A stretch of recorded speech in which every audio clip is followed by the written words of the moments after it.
তো যখন আমার বড় বোন হয় তখন অনেক আদর ভালোবাসা, অ্যাকচুয়ালি ফার্স্ট সন্তান হিসেবে উনি পাইছেন, কিন্তু সেকেন্ড চাইল্ড আমি ছিলাম। তো সেকেন্ড চাইল্ড হয়েছি মেয়ে। সো আমার মা অনেকটা মন ক্ষুণ্ণ ছিলেন, হইতে পারে কারণ সামাজিক আমাদের যে ট্র্যাডিশন চলে আসছে যে ছেলেই হইতে হবে বংশের মুখ রক্ষা করার জন্য। সো হয়েছে, ঠিক আছে। তারপরে আমার বাবা গভর্নমেন্ট সার্ভিস হোল্ডার ছিলেন, তো আমার বাবা সকালে চলে যাইতেন, আসতেন সন্ধ্যায়। তো যখন আমি একটু বড় হই, মানে 1 year ওল্ড, দেন আমার বাবা সকালবেলায় আমাকে খাওয়িয়ে যেতেন, আর সন্ধ্যে যখন ফিরতেন তখন আবার নাকি যত্ন নিতেন। মিডিলে মা তেমন একটা টেক কেয়ার করতেন না, যাই হোক তাদের এক্সপেকটেশন ছিল ছেলে হবে। তো এইভাবে ধীরে ধীরে বড় হতে থাকলাম। একটু মানে অন্য বাচ্চাদের তুলনায় আমি খাওয়া দাওয়া একটু ভালোভাবে করতাম। আমি মানে যত্ন না নিলেও ঠিক মতো বেড়ে উঠতেছিলাম মেয়ে হিসেবে। তো আমার এই খেয়ালি নামটা অ্যাকচুয়ালি আমার দাদু রাখছিলেন। তো আমি দেখতে একটা, আমি জানি না টেলিভিশন একজন মানে উনি মেবি সংবাদ পড়তেন না হলে বলতেন, তার ফেসটা নাকি আমার মতো কিছুটা ছিল, তো ওনার নাম ছিল খেয়ালি। তো সেই থেকে আমার দাদু আমাকে আমার নামটা দেয় খেয়ালি। তো যাই হোক, এভাবে আমার স্কুলে ভর্তি, পড়াশোনায় ভালো ছিলাম মোটামুটি। 4 ভাই বোন আমরা। এরপরে আমার পরে আবার আমার ভাই হয়। ভাই হওয়ার পরে অনেক বছর পরে আবার আর একটা বোন হয়েছে। আমরা 4 ভাই বোন, 3 বোন 1 ভাই। তো আমার পরে যে ভাই হয়েছে সে তো বংশের মুখ রক্ষা করেছে আলহামদুলিল্লাহ। তো যাই হোক, আমার মা সাকসেস। তারপর স্কুলে টিচার আমাকে অনেক ভালোবাসতেন। আমার মনে আছে ম্যাডামরা আমাকে কোলে নিয়ে বসে থাকতো, মানে যতক্ষণ আমার মা না আসবে ততক্ষণ তারাই নিয়ে বসে থাকতো যে ছুটি হচ্ছে, দাঁড়াও তোমার মা আসুক তারপরে তোমাকে দেওয়া হবে। এইভাবে তাদের আদর ভালোবাসা, নাচ গান সবকিছুতে বলতে গেলে একটু ক্যাপ্টেন টাইপের ছিলাম। যখন একটু বড় হইলাম, একটু মানে 6 থেকে 7-এ উঠলাম, তারপরে 7 থেকে 8-এ, এই একটু একটু বড় হওয়ার সময়টাতে অ্যাকচুয়ালি মেয়েদের লাইফে অনেক প্রেম ভালোবাসা, অনেক প্রপোজাল আসে, অনেক প্রপোজ পায়। তো এটা সবারই ক্ষেত্রে হয়। তো আমাদের ফ্যামিলিটা অ্যাকচুয়ালি ছিল মানে যাকে বলে ইসলামিক মাইন্ডেড, এবং আমাদের পাড়াটাকে বলা হয় যে মৌলবি পাড়া। আমাদের দাদু দাদি, আমাদের বাবারা সবাই মসজিদ নির্মাণ করেছেন। তারা অনেক ডিস্ট্রিবিউশন মানে এক্ষেত্রে তাদের আছে, মানে মসজিদ, দান খয়রাত এসব কিছু। যাই হোক, তো ফ্যামিলিগতভাবে অনেক হেজাব পর্দা শুরু থেকে। তো অনেকের পিছন মানে সেই যুগটাতে পেছন স্কুলের পেছনে ছেলেরা হাঁটতে হাঁটতে যেত, আসতো, চিঠি দিত, ফুল দিত। তো এগুলো আমার স্বভাব ছিল কেমন, যে আমার বন্ডিংটা আমার বাবার সাথে অনেক ভালো ছিল। এগুলো পেলে তখন বাসায় নিয়ে এসে আমার বাবাকে বলতাম, আমরা আব্বা বলে ডাকি, আপনি বলে। এই যুগের ছেলেমেয়েরা তুমি বলে, বাট আমরা আপনি ওইভাবে সম্মান করে চলে আসছি। তো আব্বাকে দিয়ে বলতাম যে আব্বা এটা একজন দিল, একটু দেখেন তো। পরে আমি সরে যাইতাম, মানে আমার অত ইন্টেনশন ছিল না যে কি দিয়েছে কি হয়নি একটু দেখি, তো এটা মাইন্ডে আসতো না। অনেক সময় গিফট পাইতাম, চকলেট বক্স ভরা ভরা। হ্যাঁ, কে একটা ছোট বাচ্চা নিয়ে এসে, আপু তোমাকে একটা ভাইয়া দিয়েছে, ঠিক আছে নিলাম। কে দিয়েছে কি দিয়েছে এত বুঝি নাই, চিরকুট দিয়েছে, বক্স চকলেটের, বেশ ভালো কথা। বাসায় নিয়ে এসে দিলাম, ওইটা আমাকে খেতে দেওয়া হইতো না। তো সেই সময় একটা মানে সব মেয়েদের মধ্যে একটা ক্রেজিনেস ছিল, ম্যাডামের ছেলে সুন্দর হ্যান্ডসাম, গান করে, আমাদের সাথে পড়তে আসছে, সবাই কেমন জানি ঝাঁপিয়ে পড়তো কথা বলার জন্য। তো আমার এই জিনিস যেহেতু ছোটবেলা থেকে ওইভাবে বড় হয়েছি না, প্রেম ভালোবাসা কি জিনিস করা যাবে না, গুনাহ, ভালো কথা। তো ওই ছেলেটা মানে ফলো করতো, 10-12 জনের ব্যাচের মধ্যে সে ফলো করতো। তার আগ্রহ ছিল মেয়েটা কি কেমন তার সম্পর্কে জানবো, কিন্তু আমার মানে ছেলে মানুষ মানে বিরক্তিকর, কেন কথা বলবো, এটা বিপদ। এটা আপনার ফ্যামিলি থেকে এইভাবেই ট্রিট করা হতো, মানে শেখানো হয়েছিল আপনাকে? হ্যাঁ, আরো তখন তো টেলিভিশন ছিল, তখন আমার মনে আছে হুমায়ুন আহমেদের নাটক আসতো, প্যাকেজ নাটক নামে বিটিভি থেকে, মেবি আজ রবিবার, তারপরে সামথিং কাইন্ড এরকম নাম হবে, আমি অ্যাকচুয়ালি এখন এত মনে নেই। কিন্তু ওগুলো দেখতাম যে প্রেম ভালোবাসা করা যাবে না, ধোকা দেয়, এই সেই, ফ্যামিলি মেন। সো আমাদের মেন্টালিটি ওইভাবে গ্রো করছে যে হ্যাঁ করা যাবে না। আমার বিরক্তি লাগতো কারোর সাথে কথা বলবো, আমার তো একটা অঙ্ক করার টাইম নষ্ট হচ্ছে বা পড়ার টাইম নষ্ট হচ্ছে, কেন আলতু ফালতু। যাই হোক, ওসব মাথা থেকে ঝেড়ে ফেলে দিতাম। কিন্তু ছেলেটা কি যেন ভেতরে ভেতরে ভালোবেসে ফেলেছে, কি করেছে। একদিন আমাকে একটা বই দিছে, আমার বই সে নিছিল, তো বইটা আমাকে দিয়েছে, বইয়ের মধ্যে চিঠিও দিয়েছে। পরে আমি তো দেখিনি, পরে বই খুলছে দেখি চিঠি পড়তেছে বইয়ের মধ্যে থেকে। তারপর তখন বুঝতে পারলাম যে চিঠির মধ্যে অনেক লাইফ স্টাইল লিখছি, ভালোবাসি হ্যান ত্যান। আমার ভালো লাগে না। একদিন তাকে ডাইরেক্ট বললাম, ডেকে বললাম যে তুমি এই যে পেছন পেছন আসতেছো, এগুলো করতেছো, এটা যদি তোমার আম্মু জানে তাহলে এটাতে কিন্তু অনেক সমস্যা হবে। দেখা যাচ্ছে যে আমাকে ফেল করাই দিচ্ছে এবং স্কুল থেকে আমাকে বের করে দিচ্ছে। তাই আমি চাই না যে তুমি এই ধরনের আচরণগুলো করো, এসব প্রেম প্রেম ভালোবাসা, তুমি অনেক ছোট, ক্লাস আমরা সবে 8-এ পড়ি, তো এইসবগুলো বাদ দাও, এগুলো আমার পিছু নিবা না, আর কখনোই আমার পেছন পেছন আসবা না আমার বাসা পর্যন্ত। ছেলেটা তখন আর আসে নাই। তারপরে এভাবে যখন আমি 9-এ উঠলাম, মানে যেটা বলে বয়ঃসন্ধি, আমার ক্লাস 9-এ যখন আমার ফার্স্ট বয়ঃসন্ধি হলো, আমি একটু বড় হইলাম, তখন আমার মনে আছে যে জানুয়ারিতে, 1 জানুয়ারি আমার বাবা আমাকে একটা বোরখা নিয়ে এসে দেয়, ব্ল্যাক বোরখা। তো ওই দিনে আমার বোরখা নিয়ে আসে আমার বাবা, ব্ল্যাক বোরখা পরলাম, খুব খুশি লাগলো যে আমিও বড় হয়ে গেছি, আজ থেকে আমারও ট্রেডিশনটা মেনটেন হবে, ফ্যামিলি ট্রেডিশন। সো তখন থেকেই বোরখাই স্টার্ট। বললাম ঠিক আছে, যাতায়াত করি। তারপরেও চোখ দেখে অনেকে বুঝতে পারতো যে এটা সেই মেয়ে। ইভেন বোরখা পরেও তেমন একটা বেনিফিট হয়নি, বরঞ্চ পিছু লাগাটা বাড়তি হয়েছে। তো এরকম ভাবে পাড়াতে ছেলেরা দেখতো, যারা সিনিয়র ছেলে ছিল, মানে যে আগে কেমন ছিল, পুকুরের ওই পারে সবাই মিলে গ্রুপ করে দাঁড়ায় থাকতো, শীষ দিত, গান গাইতো, ছোট বাচ্চাদের হাতে এটা ওটা গিফট ফুল টুল পাঠাইতো। তো একদিন আমাদের বাড়ির দরজার সামনে, গেটের সামনে আমার ফুপ্পি, আমরা সবাই মিলে দাঁড়িয়েছি, বৈকাল টাইমে অ্যাকচুয়ালি দাঁড়িয়ে থাকা পড়ে একটু সময় কাটানোর জন্য, দাঁড়িয়ে রয়েছি। এই সময় দেখা যাচ্ছে একটা আইসক্রিমওয়ালা, আগে অ্যাকচুয়ালি আইসক্রিম একটা গাড়িতে করে ঘন্টি বাঁচিয়ে আছে বিক্রি হইতো, এখন সেটা খুব কম দেখা যায়, এখন পার্লার হয়েছে, আইসক্রিম পার্লার। একজনকে পাঠায় দিছে ওই পার থেকে ছেলেরা। তখন পাঠানোর পরে বলছে যে ভাইয়া পাঠাইছে এই আইসক্রিম আপুর জন্য। আমার গেছে, আমার তো শরম লাগতেছে, মেজাজ খারাপ। আমার ফুপিটা দাঁড়াচ্ছে, কয় কে পাঠাইছে? ওই পার থেকে একজন ভাইয়া, নেন আপনি দেখে নিতে বলছে। তখন আমার ফুপি আমাদের চাইতে বয়স অনেক বড় না, কিন্তু উনি অনেক আমাদের সাথে ফ্রি, তো আমরা বান্ধবীদের মতোই মনে করতাম। তো উনি বললেন ঠিক আছে, তাহলে তোমার এখানে কত আইসক্রিম আছে? বলছে 55টা আইসক্রিম আছে। বলছে ঠিক আছে দিয়ে যাও। বলছে সব নিবেন? কয় তোরে দিতে কইছি দিবি। আমার ফুপি কইছে। তখন সে আইসক্রিমওয়ালা ছেলেটা সবগুলো প্যাকেট বের করে প্যাকেটের মধ্যে সমস্ত ছিল দিয়ে চলে গেছে। সে ছেলেরা পুকুরের ওই পারে দাঁড়িয়ে দাঁড়িয়ে সব দেখতেছে সিনারিগুলো। আমার ফুপি নিয়ে বলছে ফুপি এটা কি করলেন? তারা তো ভাববে যে প্রেম ভালোবাসা সামথিং লাইক দ্যাট, একটা ক্রিয়েশন, একটা ভেতরে অনেক কিছু ক্রিয়েট করতেছে, তো এটা ঠিক হইল না। উনি বলতেছেন আরে চুপ থাক।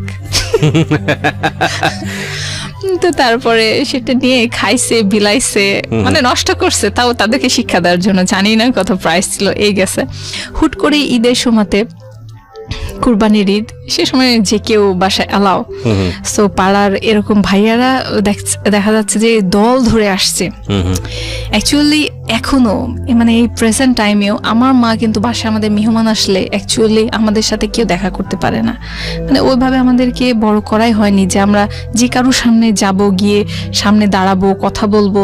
তো ওনারা আসছেন, সেটা আপনাকে দেখলেও কিছুটা বোঝা যায়। এখানে একটা বিষয় বলে রাখি প্রিয় শ্রোতা, আমরা একটা ভিডিও আপলোড করেছি আমাদের পেজে, আপনি সেখানে আসতে পারেন www.youtube.com/RJKibriya.fm, RJKEBRIA.FM, ঠিক আছে? RJ Kibriya FM, এটা RJ Kibriyaর পেজ। ওখানে কি আপনি ছোট্ট একটা ভিডিও ক্লিপ পাবেন এই অনুষ্ঠানের, আর পুরো অনুষ্ঠানটি আপনি শুনতে পাবেন আমাদের ইউটিউব চ্যানেলে www.youtube.com/DFM904, মানে ঢাকা FM 90.4 নামে সার্চ দিলেই আপনি ওখানে গিয়ে আমাদের পুরো অনুষ্ঠানটা শুনতে পারবেন। হ্যাঁ বলুন, ঈদের সময়ের ঘটনা। তো মা অ্যাকচুয়ালি আমাদেরকে সামনে যাইতে দেয় না, আমিও যাই না। ভালো কথা, তারা আসছে, বেসিক্যালি তো বোঝা হয়ে গেছে কার জন্য আসছে।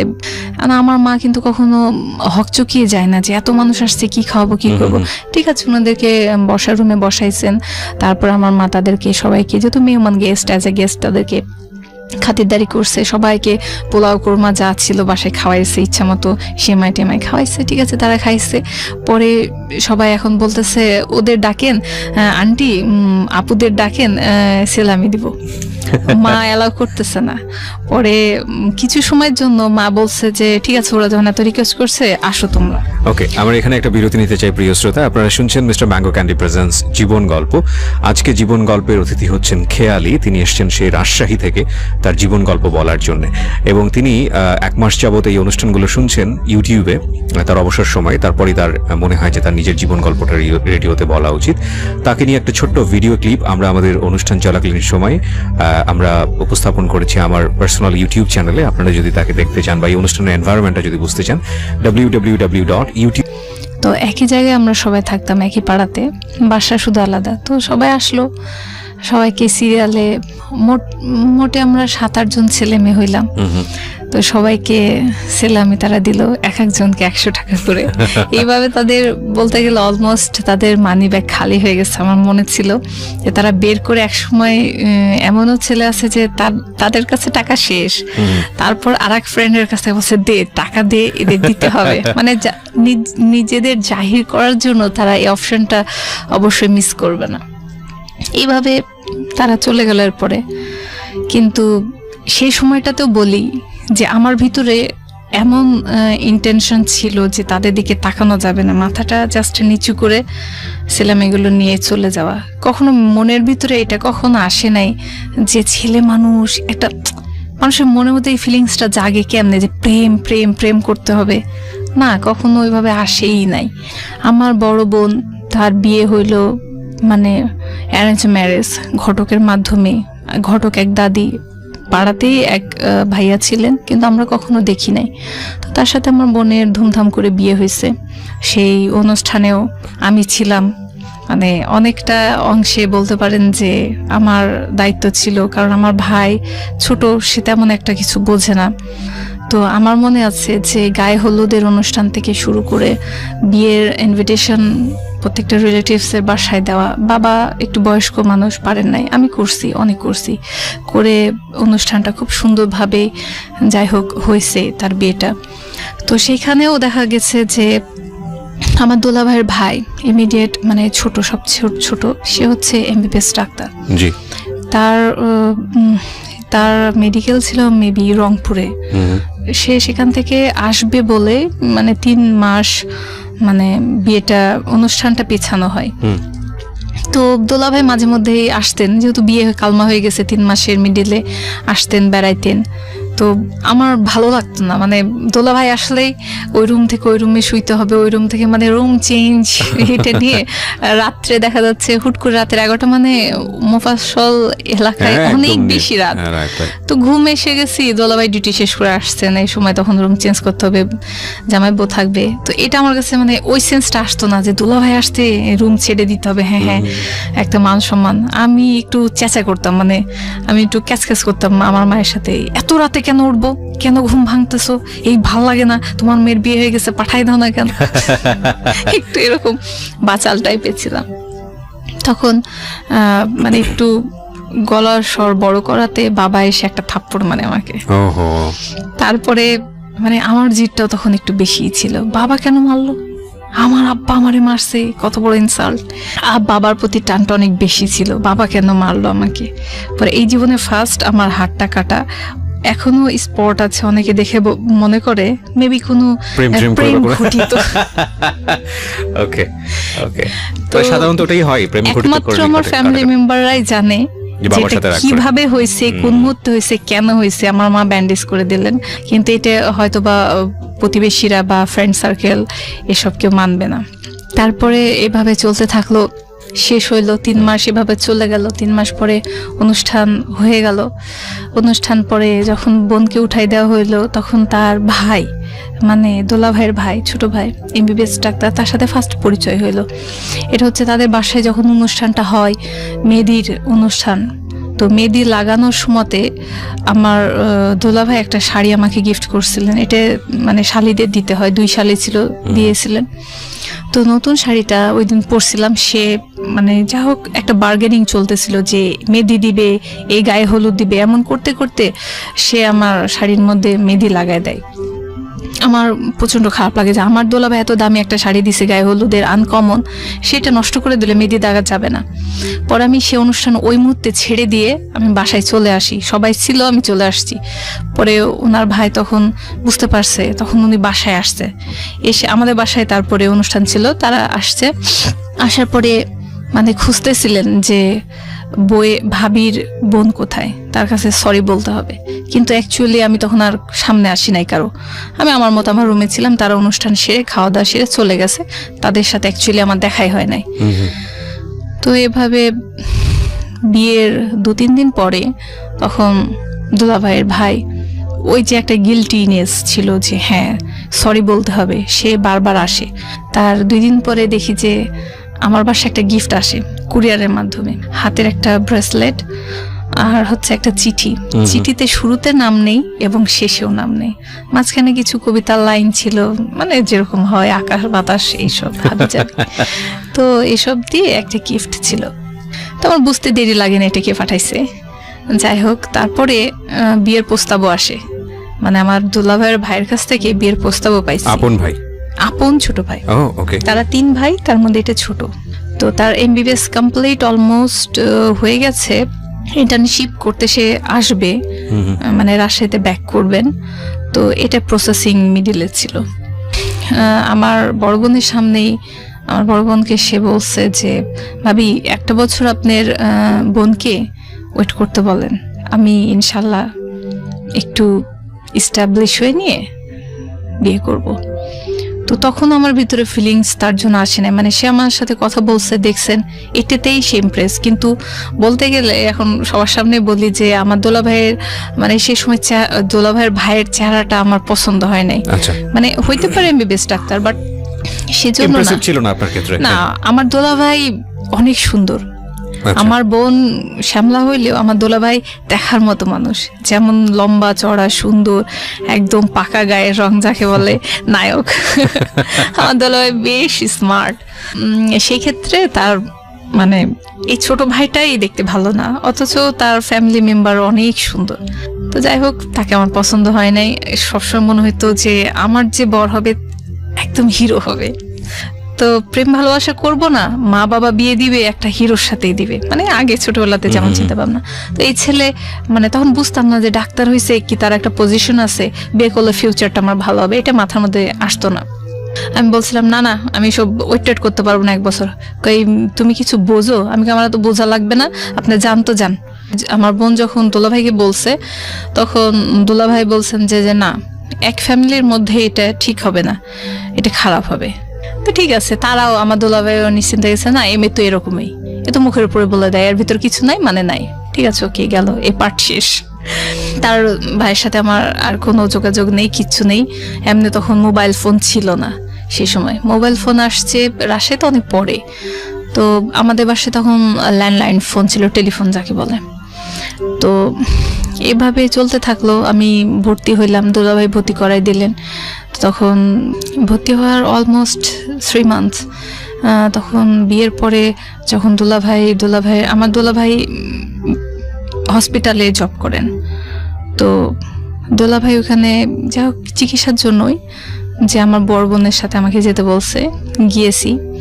তো এখানে আরো সিনিয়র ডাক্তার ভাইয়ারা আছেন, তারা দেখছেন, দেখে ওই যে মুখে মুখে বলে না, অমুকের শালির সাথে তমুকের বিয়ে দিলে ভালো লাগতো, অমুকের শালি এমন সুন্দর, এই ছেলেটাও তেমন সুন্দর হবে। জাস্ট মুখে মুখেই একটা ছেলের সাথে, সেই ছেলেটা ডাক্তার, বিডিএস ডাক্তার, সে রাজশাহী মেডিকেল থেকে পাশ করা। সেই ছেলেটা দেখতে অনেক সুন্দর ছিল, লম্বা চড়া, স্মার্ট, আর চেহারাও নায়কদের মতনই ছিল। সেই ছেলেটার সাথে মানে মুখে মুখে আমার বিয়ে তারা তৈরি করে ফেলে যে হ্যাঁ, এর শালির সাথে ওই ছেলের বিয়েটা হইলে, মানে আপনার দুলাভাইয়ের সার্কেল। হ্যাঁ, আমার দুলাভাইয়ের সার্কেল, মানে এটা বড় সিনিয়র ডাক্তাররা। তো তারপরে হচ্ছে আমাকে একদিন ডাকলো, মানে আমার ট্রিটমেন্টের জন্য। তো আমি গিয়েছি, জাস্ট মাগরিবের সময় হয়ে গেছে, ওই হসপিটালে সবাই নামাজ পড়েন। তো আমার জাস্ট মুখটা খোলা ছিল। তো তো আমি দূরে বারান্দা ছিল, করিডোর ছিল, সেখান থেকে রুম থেকে ডাক্তাররা বের হয়ে জাস্ট মসজিদে যাচ্ছে। এই সময়তে সিনিয়র ভাইয়া ছিল, উনিও ছিলেন। আমি শুধু মুখটা এইভাবে বের করছিলাম, তো উনি আমাকে এক পলক দেখছেন। আমি এত দূর থেকে তাকে ভালো মতো দেখি নাই, ওনার চোখের পাওয়ার ভালো ছিল। তো উনি আমারে দেখছেন, দেখার পরে ওনার মেবি ভালো লাগছে। পরে যখন ট্রিটমেন্ট করার জন্য কেবিনে গেলাম, তো বড় ভাইয়ারা অ্যাকচুয়ালি আমার ট্রিটমেন্টটা করছেন, তাকে হাত দিতে দেয়নি, কিন্তু তিনি আমাকে একটা প্রশ্ন করছিলেন।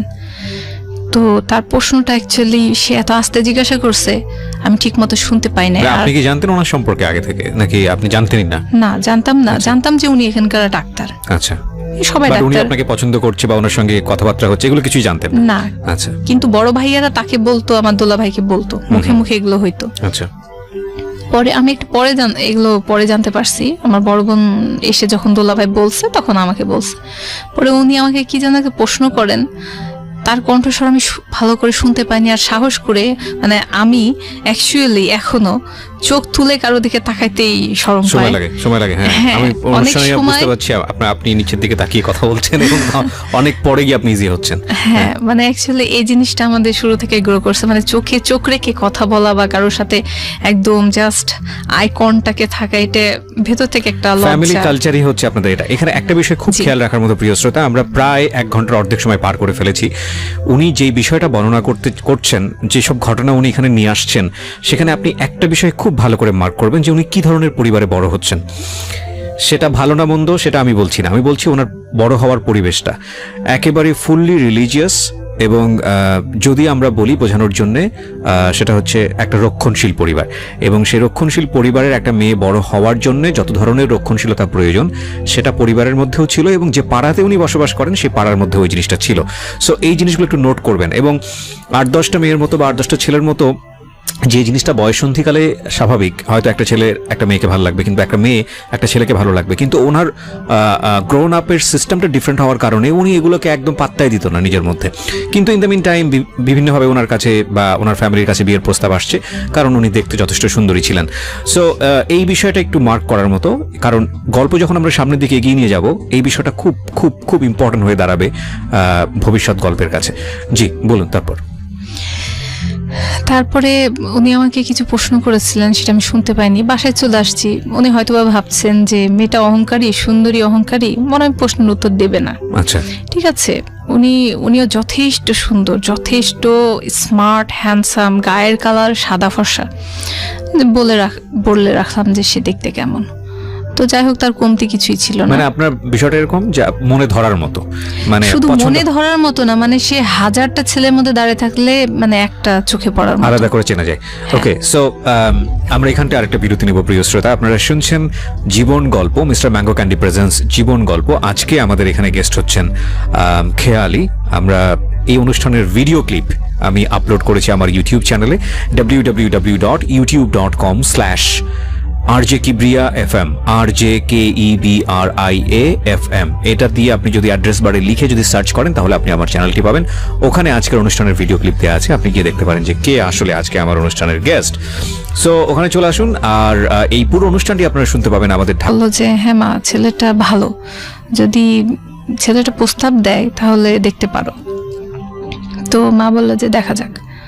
তো মা তেমন একটা আগ্রহ দেখাইলো না, কারণ এখন তো প্রস্তাব আসেনি। ঠিক 7 দিনের মাথায় আমার দোলা ভাই এসে বললেন আমার বাবাকে, আমার মাকে, যে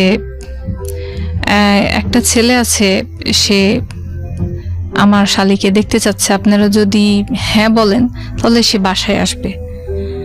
তো বলছে ছেলের বাসা কোথায়? তখন আমার দোলা ভাই বললেন যে ঢাকায়। ঢাকার ছেলে, ঢাকার স্থায়ী।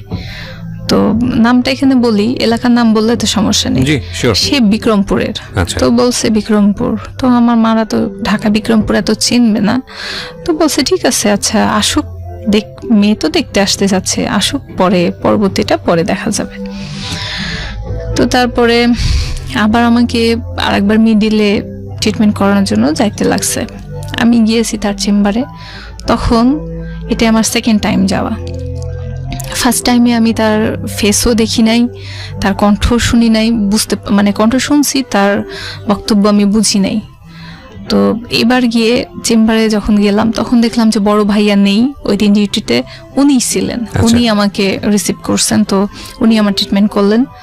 তখন উনি ওনার প্রেসক্রিপশনের নিচে তার পার্সোনাল মোবাইল নাম্বারটা লিখে দিয়েছেন। আচ্ছা, তো মোবাইল নাম্বার লিখে দিয়েছেন, তখন কিন্তু আমার মোবাইল নেই। আমাদের বাসায় আমার বাবার কাছে একটা মোবাইল সেট তখন ছিল, অনেক পুরাতন মডেল, জাস্ট মটোরোলা, আমার নামটা মনে হচ্ছে, সাদা কালার একটা মোটা করে স্বাস্থ্যবান মোবাইল। কিন্তু মানে তখনও সেটা আমরা ইউজ করি না, সাহস নেই ইউজ করার, বাবার ওটা।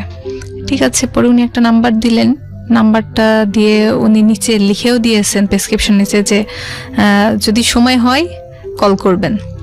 আমি ওটা তখন বুঝি নাই, বাসায় নিয়ে এসে যখন প্রেসক্রিপশন খুলে দেখছি কি কি দিয়েছে, তখন দেখতে পেলাম যে এখানে মোবাইল নাম্বার দেওয়া আছে আর একটু লিখে দেওয়া আছে। তো আমার একটু লজ্জা লজ্জা লাগলো যে ওনার মতো ডাক্তার আমাকে পাত্তা দিতে যাচ্ছেন কেন, মানে উনি ডাক্তার হয়েছেন, এতটা লাইফ কাটাইছেন, নিশ্চয়ই ওনার গার্লফ্রেন্ড আছে অথবা কোনো সহপাঠী, মেবি ডাক্তার মেয়ে। আমি তো ডাক্তার না, আমি নর্মাল লাইনে পড়াশোনা করা একটা মেয়ে, আমি এখন ফার্স্ট ইয়ার পড়তেছি কলেজে। তো উনি কীভাবে আমাকে, মানে এটা কি চলতেছে আমি বুঝলাম না। পরে তখন আমার বড় বোনের সাথে ব্যাপারটা শেয়ার করলাম, বলছে যে তাই, সে তো তোকে দেখতে আসতে চাই, তুই কথা বল। আমি কই আমি কথা বলবো, মোবাইল তো নেই আমার কাছে। কয় ঠিক আছে, ব্যবস্থা করে দিচ্ছি, তুই তার সাথে কথা বল। তখন কথা আমি শুরুতে বলি নাই, উনি আমার বাসার টেলিফোন নাম্বারটা, যাই হোক দুলাভাইয়ের কাছ থেকে যেখান থেকে হোক অ্যারেঞ্জ করছেন। তো উনি কল করছিলেন। তো কল করার পরে জাস্ট নাম্বার একটা ডিজিট মেবি ভুল হয়ে গেছে, অন্য জায়গায় চলে গেছে। পরে উনি আবার সেকেন্ড টাইম নাম্বারটা নিয়ে তখন আমাদের ল্যান্ডলাইনে ফোন করছেন ক্লিনিক থেকে। ক্লিনিকের নাম্বার দেখলে আমরা মনে করি হয়তো দুলাভাই ফোন করছে আপুর কাছে। তো রিসিভ আমি করছি, তখন মানে উনি, আমি রিসিভ করছি, উনি কথা বলতেছেন। তো ওনার কণ্ঠস্বর খুব চিকন, এত আস্তে কথা বলেন যে মানে ফোনের মধ্যে ভালো করে বোঝা যায় না তার কণ্ঠস্বর। তো উনি বললেন যে আপনি কি খেয়ালি বলতেছেন? আমি বললাম জি। আপনি কে? তখন বললো, তার নাম বলছে, তার নাম মিঠু। বলছে আমি মিঠু বলছি, আপনি কি আমাকে চিনছেন? আমি তো চিনে ফেলছি। তখন আমি বললাম জি। কয় হ্যাঁ, আপনাকে তো আমি নাম্বার দিয়েছিলাম, আমাদের একটা সেমিনার ছিল পাবনাতে সব ডাক্তারদের, ওইখানে কোম্পানি থেকে আমরা গিয়েছিলাম। আমি সারাটা দিন আমার মোবাইলটা চেক করছিলাম, মনে হয় একটা ফোন কোথাও থেকে আসবে। অনেক ফোন আসছে, আমি বারবার দৌড়ে ফোনটা বের করছি, রিসিভ করছি, বাট একটা কণ্ঠস্বর শুনতে পাই নাই। আমি আশা করছিলাম কেউ আমার ফোন দিবে। তো আমি এমন ভাব নিতেছি যে আমি বুঝিই নাই সে কাকে বললো, জাস্ট আননোন পারসন। অবশ্যই একটা পর্দা আছে আমাদের ভেতরে। তখন আমি বললাম যে জি, কার অপেক্ষা করছিলেন? কই থাকা বাদ দেন। তো আমি বললাম যে অ্যাকচুয়ালি আমি তো কখনোই তাকে ফোন দিব না, এটা তো আমার মেন্টালিতে আছে যে ফোন দেওয়া যাবে না, সে অপরিচিত মানুষ, প্রেম ভালোবাসা করা যাবে না, আমি কেন তাকে ফোন দেবো? কিন্তু তার ব্যাপারে আমার ফ্যামিলি কিন্তু অলরেডি আগেই রেডি হয়ে আছেন যে তার সাথে আমার একটা হবে। তো তারপরে ওনার সাথে কথা হইলো অল্প কিছু সময়, নর্মাল কথা, আপনি করেই ভাইয়া ভাইয়া করেই কথা হইলো।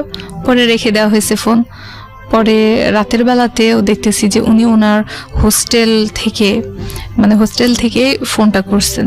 তো তখন মানে হোস্টেলে যে জায়গায় টেলিফোনটা আছে, যেহেতু আমার মোবাইল নেই, উনি তো মোবাইল দিয়ে কথা বলতে পারছেন না যে রুমে গিয়ে, উনি ওইখানে যেই জায়গায় দাঁড়িয়ে থেকে কথা বলতেছেন, তো ওই জায়গায় অনেক গ্যাঞ্জাম হচ্ছে। তখন আমি কিছু শুনতে পাই না। আমি বলছি কে বলতেছেন? গ্যাঞ্জামে বুঝতে পারি না, অনেক স্টুডেন্ট এসে দাঁড়ায় রয়েছে। তখন উনি বললেন ঠিক আছে, আমি একটু পরে কল করতেছি। উনি ওই রাত্রেই দোকানে গেছেন, তখন কিন্তু দোকানে টেলিফোন থেকে কথা টাকা দিয়ে বলা যায়। তো উনি আর এক দোকানে গিয়েছেন, দিয়ে টেলিফোনে থেকে ফোন করছেন। তো কথা বলতে বলতে অনেক রাত হয়ে গেছে, অলমোস্ট 11টা 11:30, অনেক বেশি সেই সময় রাত। তো উনি অনেক কথা বলছেন, নর্মাল ভালো কথা। তো একটু ভালো লাগছে যে না, লোকটা অনেক জেন্টাল, মানে প্রেম ভালোবাসা লাভ ইউ এইসব কিছু নেই তার ভিতরে, জাস্ট সে নর্মালি সুন্দরভাবে ভালো লাগা মন্দ লাগাগুলো কথা বলতেছে, কথা হচ্ছে। তার মধ্যেই বেশি দিন হয়নি, অলমোস্ট 5 দিনের মতো কথা হয়েছে তার সাথে টেলিফোনে। তারপরেই তিনি বাসাতে আসছেন, মেয়ে দেখবেন বলে বড় ভাইয়াদের সাথে নিয়ে আসছেন, আরো সব যারা ছিলেন ক্লিনিকে উনি আসছেন আমার দুলা ভাইয়ের সাথে কথা বলে ফিক্সড করে। তো মানে ওই দিন দেখা হবে, যেহেতু উনি আগে থেকে আমাকে পছন্দ করে রাখছেন। তো আমাদের এখানে নিয়ম আছে পছন্দ হইলে কালমাটা পড়ায় দেয়। আচ্ছা, কালমা পড়া মানে কি? আমাদের রিলিজিয়ন অনুসারে তো ওটাই তো বিয়ে, ওটাই বিয়ে, আক্ত বলে অনেকে। হ্যাঁ, রেজিস্ট্রেশনটা পরে হয়। হ্যাঁ, তো আমাদের এখানে মানে কালমাটা পড়ায় দিবে, মানে রেজিস্ট্রি করে কালমা পড়ায় দিবে, রেজিস্ট্রি করে কালমা পড়ায় দিবে। আচ্ছা, তো তারপরে উনি আসছেন, এসে হ্যাঁ অল্প কিছু মানে রিলেটিভসদের আমার মা বলছে, কারণ দুলা ভাই আগে থেকে জানেন যে পছন্দ হয়ে গেছে, একটা রেজিস্ট্রি কালমা কিছু একটা হয়ে থাকবে। তো ভেতরে ভেতরে এগুলো হয়েছে। তখন তো আমার মা, দুইজন ফুপি মেবি বাসায় ছিলেন, চাচিরা ছিলেন, দাদু বেঁচে নেই তখন, দাদি ছিলেন বেঁচে। তো যারা যারা মানে রাজশাহীতে ছিলেন উপস্থিত তাদেরকে বলছেন, পাড়া প্রতিবেশী অল্প কিছু বলছে, আমার দুলা ভাইয়ের মানে মানে মা যারা শাশুড়ি, তো তাদেরকে অল্প কিছু গেস্ট, তাও অলমোস্ট 20-22 জন হয়ে গেছে এদিকে। তো আমাদের বাসাতে কিছু হইলেই মানে আমরা নিজেরা ফ্যামিলি মেম্বার এত বেশি যে বাইরের মানুষদের দাওয়াত করা প্রয়োজন পড়ে না।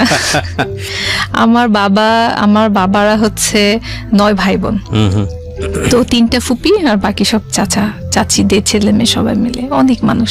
তো সবাই আসার সুযোগ পায় না একদিনের মধ্যে, তো যে কয়জন আসছেন বেশ ভালো কথা। তো এইভাবে মানে একটা ছোট গেট টুগেদারের মধ্যে তারা সন্ধ্যা নাগাদ চলে আসছে দেখতে।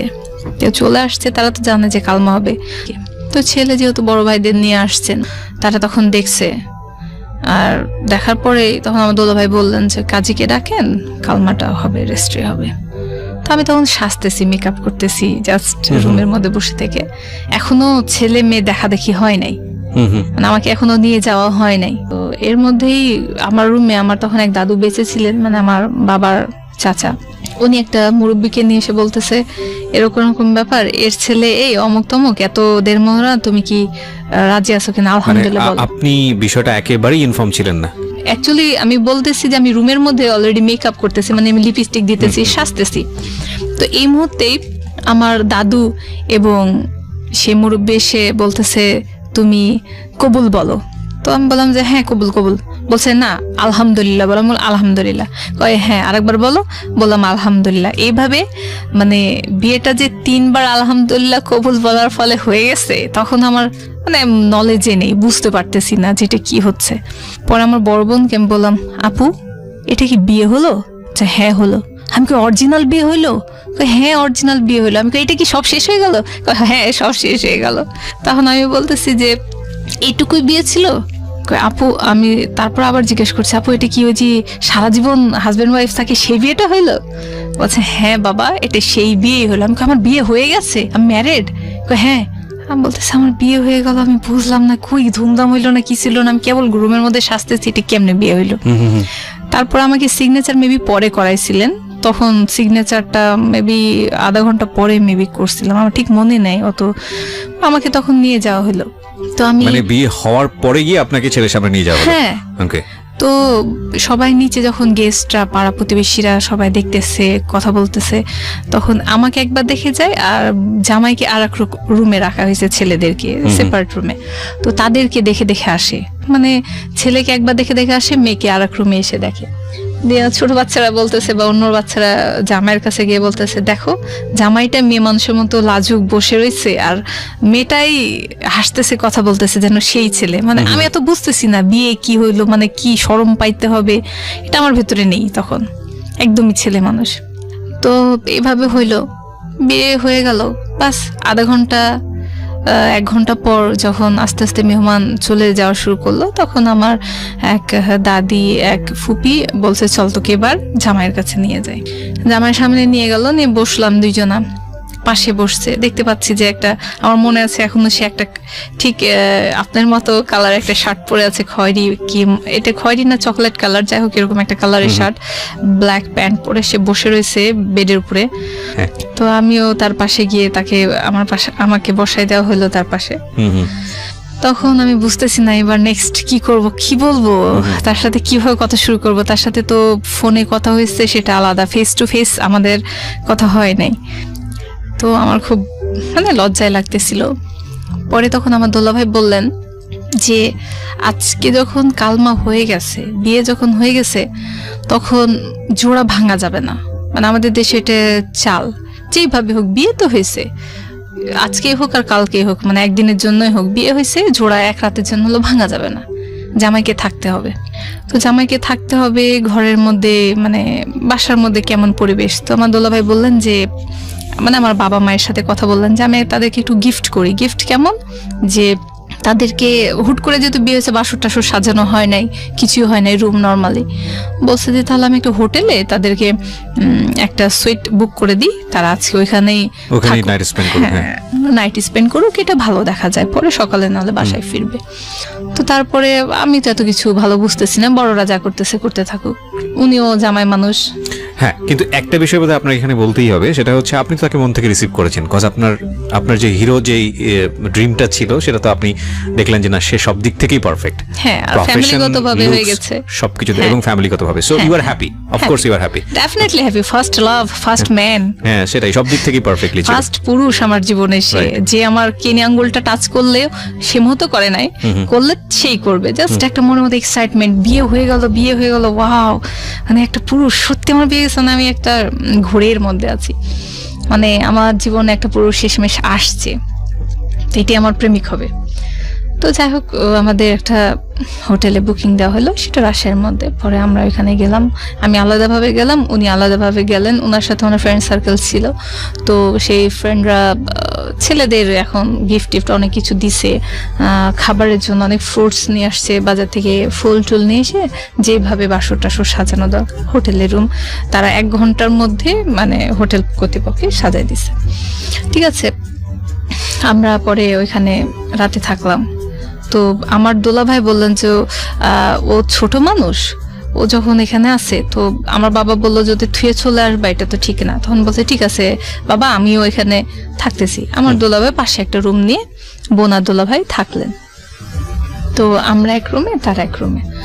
তো আমাদের রুমে যেহেতু অনেক বাসর টাসর সাজানো হয়েছে, তো উনি আমার বেডে বসে থেকে টেলিভিশন দেখতেছেন, হোটেল রুমে টেলিভিশন, উনি একটা সিনেমা দেখতেছেন।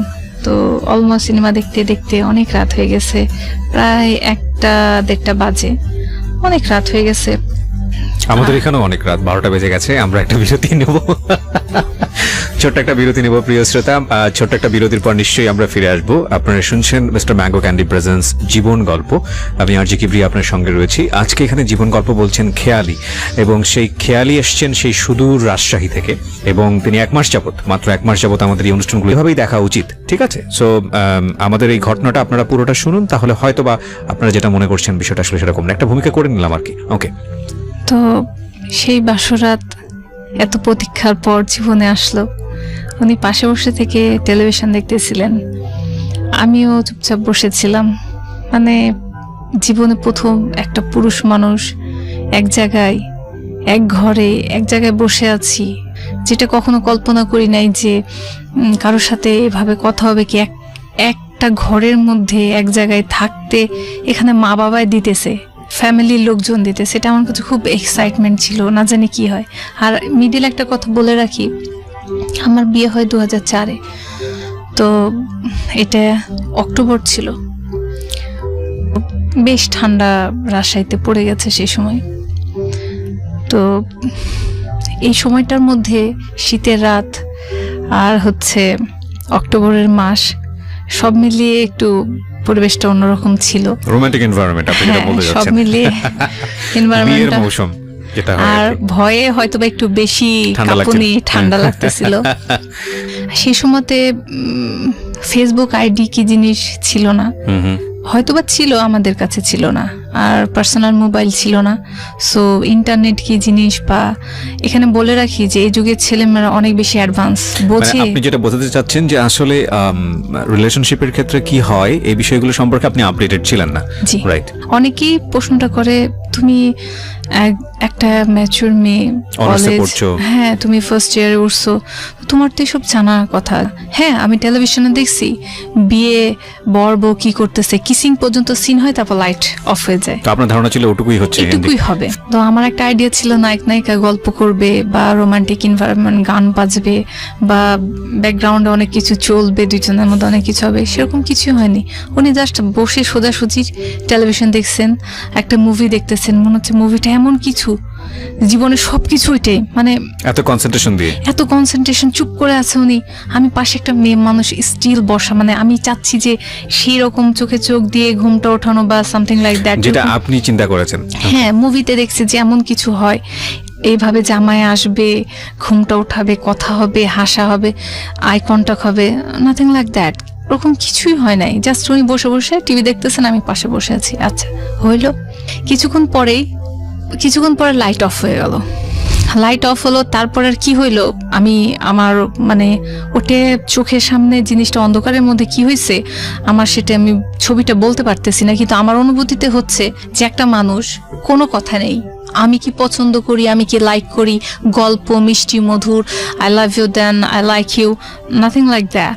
শুধু অন্ধকারের মধ্যে মনে হচ্ছে যে একটা মানুষ direct without any conversation he just start the kissing. আমি কিসিং বুঝি না সে সময়, মানে লাইফে কখনো কিস বাচ্চাদের সঙ্গে হয়েছে, বাট একটা পুরুষের সাথে, আই মিন পুরুষের সাথে কিস কি জিনিস আমি বুঝি না, এটা ফেস আমি দেখতে পাচ্ছি না, কিন্তু একটা মানুষ মানে আমার উপরে ঝাঁপাই পড়ে কি যেন করতে চেষ্টা করতেছে সে। আমার ফিল হইলো যে আমাকে কেউ মেরে ফেলতেছে, মানে আমি জাস্ট পেনে ব্যথায় আমি মারা যাচ্ছি, আমি কিছু বুঝতেছি না, আমার ভিতরে শারীরিক কোনো অনুভূতি নেই। জাস্ট আমি ওই দিন ওই মুহূর্তে বুঝতে পারছি যে রেপ বা ধর্ষণ কাকে বলে। আমার মুখ থেকে যখন মানে বলতেছি যে তার নামটা নিয়ে বলতেছি ছেড়ে দাও, এটা আমি 2-3 বার বলার পরে সে জাস্ট আমার মুখের পরে মানে টোটালি হাত দিয়ে মুখটা বন্ধ করে দিল। আমি নড়তেও পারছি না, কথা বলতে পারতেছি না, আমি নিজেকে অনেক চেষ্টা করছি ছোটানোর, আমি সেটা পাচ্ছি না, কিন্তু আমি বুঝতেছি যে আমি মারা যাচ্ছি, একবারে টোটালি মারা যাচ্ছি। আমার চোখ টোক দিয়ে মনে হচ্ছিল যে রক্ত বের হয়ে আসবে, মানে এতটা বেশি পেন আমার ছিল। আমার মুখটাও চেপে ধরা হয়েছে। আমার স্পষ্টভাবে মনে আছে সেই সময় মনে হচ্ছিল যে আমার মা বাবা কি এটা মানে বিয়ে, আমাকে এই জন্য বিয়ে দিল, এটাই সেই ফার্স্ট নাইট, এটাই সেই বাসরাত, এটাই সেই গান বাজনা বাজা, এই সেই পুরুষ মানুষ লাইফে আসা, এটাই প্রেম, এটাই ভালোবাসা, দরকার নেই। মানে আমার খুব খারাপ লাগতেছিল, আমি ভেতরে টোটালি কাঁদতেছিলাম যে এটা কি হচ্ছে আমার সাথে। তারপরে আমি আমার কণ্ঠস্বর মেবি পাশের রুম থেকে আমার বন্ধুলা ভাই শুনতে পেয়েছে। ইট ওয়াজ লাউড। ইট ওয়াজ লাউড। তো আমার বোন কিছুক্ষণ পরে আমার রুমে এসে নক করতেছে, বলছে একটু খোলতো। আমি বলি কি হয়েছে আপু? তখন বলছে কিরে তোদের মধ্যে কি ঝগড়া হচ্ছে, কিছু হচ্ছে? আমি কই না তো। বলছে যে অনেক শব্দ হচ্ছে, এই রুম পর্যন্ত আসতেছে, তুই কি চিল্লাচিল্লি করতেছিস? আমি কই না আপু কিছু হয়নি, আজ আমাদের বিয়ে কেন ঝগড়া হবে? আচ্ছা ঠিক আছে। আমার বোন চলে যায়। পরে এরকম ভাবে রাতটা কাটছে। হি ওয়াজ ডক্টর রাইট? সে ডাক্তার ছিল। ওকে, এটা আমি আরেকবার একটু আপনাকে মেনশন করলাম। ওকে ফাইন, হ্যাঁ বলেন আপনি, হ্যাঁ প্লিজ কন্টিনিউ করেন। তো তারপর সকাল হলো, পরের দিন সকালে উনি ওনার ক্লিনিকে, উনি হসপিটালেও যাইতেন ক্লিনিকেও যাইতেন, তো সকালে ওনার ডিউটি হসপিটালে ছিল, উনি চলে গেছেন। তো আমরা সবাই বাসায় চলে গেলাম, উনি হোটেল থেকেই হসপিটালে চলে গেলেন, আমি আমার বন্ধুলা ভাইয়ের সাথে বাসায় চলে আসছি, আমার বোনের সাথে বাসায় চলে আসছি। তো বাসায় আসার পরে আমার ফিজিক্যাল কন্ডিশন এমন ছিল আমি সোজা দাঁড়াইতে পারতেছিলাম না। তো বাসার যে আমাদের একটা দাদি ছিলেন কাজের, তাকে দাদি বলে ডাকতাম, সে বলছে তোর কি হয়েছে, তোর পা কাঁপতেছে কেন? আমি কই না ওই হচ্ছে একটু পড়ে গেছিলাম, সিঁড়ি দিয়ে পড়ে গেছিলাম। কথাটা বলে আমি জাস্ট রুমে চলে আসছি, এসে কোনো রকমে শুধু আমার মায়ের বেডের উপর শুয়ে পড়ছি। আমার মা দৌড় দিয়ে আসছে, এসে আমার পুরো শরীর থরথর করে কাঁপা দেখে আমার মা বলতেছে কি হয়েছে? তারপর আমি বললাম মা আমার শরীর খুব খারাপ লাগতেছে। আমি তখন কেঁদে দিয়েছি, আমি বলতেছি মা আমাকে একটু পানি দাও। মা পানি নিয়ে এসে দিয়েছে, তখন আমার ভেতর থেকে কথা বের হচ্ছে না। আমি তখন বলতেছি মা আমার খুব খারাপ লাগতেছে। মা কয় কি হয়েছে বল। আমি বুঝি না যে কতটুকু ঢাকতে হবে, কতটুকু বলতে হবে। আমি আমার মাকে কিন্তু A to Z বলছি। ওকে, আমার যে মুখের উপর হাতটা চেপে ধরা হয়েছিল এটাও বলছি। মা একটু হয়ে গেছেন, shocked, like she was shocked. মানে তিনি এটা এক্সপেকটেশন করেননি যে আমি সবকিছু খুলে এভাবে বলে দিব আর উনি এটা শুনবেন, কারণ উনি অভিজ্ঞ একটা মানুষ। উনি আমাকে ফট করে উনি পিছনে একটু সরে গিয়ে দাঁড়িয়ে থেকে ওনার চোখগুলো একটু বড় বড় হয়ে গেল এবং ওনার মুখ দিয়ে বের হইলো, মনে হয় আমরা ছেলেটা ভালো ছেলে চয়েস করতে পারলাম না, মনে হয় ভুল হয়ে গেল কোথাও। প্রথম দিনই উনি এই কথাটা বললো। পরের দিন সকালে এই কথাটা ওনার মুখ দিয়ে বের এখানে আমার হয়েছে। দুটো বিষয় একটু বলা দরকার প্রিয় শ্রোতা, যেটা আমি শুরুতেই আপনাদেরকে একটু ইন্ট্রোডাকশন দিয়েছিলাম যে ডোন্ট অ্যাজিউম, কজ আমাদের জায়গা থেকে এই বিষয়গুলোকে ট্যাবু মনে করা হয়, এগুলোকে ডিসকাস করা অনুৎসাহিত করা হয় এবং এটাকে রেডিও টেলিভিশন বা অন্যান্য জায়গাতে নিয়ে আসাটাকে অনেক বড় রকমের ভুল মনে করা হয়। এবং আমরা আজকে যে নারীবাদী কথাবার্তা শুনি, প্রয়োজন আছে অবশ্যই অফকোর্স, এবং নারীর মুক্তির যেসব কথাবার্তা শুনি সেগুলোর প্রয়োজন আছে। আমরা খুব বেসিক জায়গাতে আছি, নারী স্বাস্থ্যের ব্যাপারে কথা বলি, মাতৃস্বাস্থ্যের ব্যাপারে কথা বলি, এবং একই সাথে আমরা একটা নারীর অধিকারের জন্য ডিসিশন মেকিং এর জায়গাটাতে যে ধরনের অধিকার তাদের পাওয়া উচিত সেগুলো নিয়ে আমরা কথা বলি। এবং অবশ্যই সেদিক থেকে বাংলাদেশ অন্যান্য দেশের রোল মডেল হয়েছে এবং সেজন্য সরকারকে অনেক বেশি ধন্যবাদ জানাতে হয় যে না, তারা যুগোপযোগী ভূমিকা রেখেছেন। কিন্তু একটা নারী একটা সংসারের জন্য যত বড় স্যাক্রিফাইস করেন, একটা সংসারের জন্য তিনি সারাটা জীবন জুড়ে, আমি এরকম অনেক নারীর গল্প জানি যারা অনার্স মাস্টার্স পর্যন্ত করেছেন, দেশে তো দূরের কথা, ঢাকা বিশ্ববিদ্যালয় তো দূরের কথা, বিদেশ থেকে পড়াশোনা করে এসে সে কোনো জবে যাননি, শুধু সংসারের জন্য নিজের জীবনটা শেষ করে দিয়েছেন, ছেলে মেয়েদেরকে মানুষ করার জন্য শেষ করে দিয়েছেন। এই নারীর যে পরিবারের প্রতি ত্যাগ, পরিবার তথা সমাজ তথা রাষ্ট্রের জন্য ত্যাগ, সেই ত্যাগের মূল্য আর্থিকভাবে নিরূপণ করা অসম্ভব। কিন্তু এই যে স্বপ্নের যে একটা অপমৃত্যু, দেখুন এরকম একটা মানুষ, এই মেয়েটার কথা যদি আমি বলি, খেয়ালি, সে আপনি তার বড় হয়ে ওঠা এবং তার চাইল্ডহুড এবং তার যে সার্কেল, তার যে পারিবারিক ব্যাকগ্রাউন্ড, তার যে রিলিজিয়াস ইন্টেনশন, তার যে রিলিজিয়াস প্র্যাকটিস, সব জায়গাটা থেকে আপনি তাকে কোনোভাবেই আঙ্গুল তুলতে পারেন না। এবং তার মনের মধ্যে সেই যে কি বলা যেত রাজকুমারের প্রতি প্রতীক্ষা, সেটাকেও আপনি পুত পবিত্রই মনে করতে পারেন। কিন্তু রাজকুমার তার জীবনে আসলো এবং প্রথম রাত, একটা কথা আছে, first sight is the last sight, প্রথম দর্শনই শেষ দর্শন। প্রথম দিনই যে অভিজ্ঞতার মুখোমুখি হলো, এটা কয়জন মানুষের ভুলের কারণে? এটা আমি মনে করি বেশ কয়েকজন মানুষের ভুলের কারণে। প্রথম ভুলটা তার পরিবার থেকে, এবং যেই মা চোখ বড় করে পিছন দিকে চলে গেলেন, বা তার একটা বড় বোনও ছিল, তারা যদি তাকে একটু বেসিক এডুকেশনটা দিতেন, যেটা আমাদের ধর্মেও পারমিট করা হয়। হ্যাঁ, আমি কিন্তু এখানে ধর্ম বহির্ভূত কোনো কথা বলছি না, আমাদের ধর্মে অনেক বেশি পারমিট করা হয় এবং সুস্থ উপায়ে তাকে এইসব বিষয়ে জ্ঞান দেওয়ার জন্য, এবং সেটা তিনি দেননি, পরিবারের কেউ দেননি। সো এটা একটা বড় রকমের ভুল। দ্বিতীয় ভুলের জায়গাটায় আপনি আসেন, এটাকে আপনি কিভাবে কনসিডার করবেন? দেখুন, সে একজন ডক্টর এবং সে এক্সপেক্টেডও ছিল তার জীবনে, কিন্তু এই ভদ্রমহিলা এক্সপেক্টেড ছিল, যে কারণে ফোনে কথাবার্তা হয়েছে, চেয়েছে, বিয়ে শাদী করেছে। তো এতটুকু পরিমাণ কনভারসেশন তো তাদের মধ্যে হতেই পারতো। আর যদি নাই হয়ে থাকে, যদি বুঝলাম যে ঠিক আছে সে অনেক বেশি হেজিটেশন ফিল করতেছে এবং সে হেজিটেশনের জায়গাটা থেকে মেয়েটাকে সে রিসিভ করতে পারছে না, ঠিক আছে, তারপরে হয়তো বা সে ভুল করে এরকম একটা কাজ করে ফেলেছে, তাহলে এই লম্বা সময় ধরে বারবার হোল নাইট, এবং তার তো একটু হলেও ওই জায়গাটায় নিজেকে সংবরণ করাটা উচিত ছিল। তো সবকিছু মিলিয়ে যে ঘটনাটার যে রেজাল্টটা দাঁড়ালো, সেটা হচ্ছে একটা মেয়ে সুস্থ উপায়ে বা যে কোনোভাবেই হোক বড় হওয়া এবং তার জীবনের যে চরমতম একটা স্বপ্ন, সেই স্বপ্নের মারাত্মক রকমের অপমৃত্যু। এবং এই অপমৃত্যুর কফিনে পেরেক মারলো হচ্ছে পরের দিন সকালবেলা তার মা, এবং যখন সে এক ধাপ পিছিয়ে গিয়ে বলল যে আমরা মনে হয় ভুল ছেলেটাই চয়েস করলাম, এটা তো তার মেয়ের মনের মধ্যে আরো বড় সন্দেহ তৈরি করবে, রাইট? সো আপনারা দেখুন, এই ঘটনাটিকে ওই বাংলা সিনেমার বাসর রাত হিসেবে দেখলে হবে না, আমি বরং এই ঘটনাটিকে এভাবে দেখতে চাই যে একটা মেয়ের জীবনের ভয়ানকতম রাত, এবং সেটা শুধুমাত্র খেয়ালির জীবন না, বাংলাদেশের অনেক মেয়ের জীবনে এরকম ঘটনা ঘটে। এবং আমরা মনে করি এই বিষয়গুলো নিয়েও আমাদের সচেতন হওয়ার প্রয়োজন আছে, কারণ সুস্থ সম্পর্কের ক্ষেত্রে প্রত্যেকটা বিষয়েরই সুন্দর বিন্যাস প্রয়োজন। জি, আমরা যেখানটায় ছিলাম আমি সেখান থেকে আবারও ফিরে আসতে চাই। আপনি আপনার মা এরকম একটা কথা বলে থাম করে পিছিয়ে গেলেন, তারপর? সেদিনটা এভাবে কেটে গেল অসুস্থতার মধ্যে শুয়ে থেকে। তো ঠিক সেদিন রাত্রে আমি ওনাকে ফোন করছি, নিজে থেকেই টেলিফোনে ফোন করছি ওনার চেম্বারে। আমার সমানে ব্লিডিং হচ্ছিল শরীর থেকে। মানে আমি 5 feet 5 inches, সেই হিসাবে আমার ওয়েট ছিল 45 কেজি। তো আমার এত ব্লিডিং হচ্ছিল, আমি তাকে ফোন করলাম যে তুমি আমাকে ডাক্তারের কাছে কি নিবা না?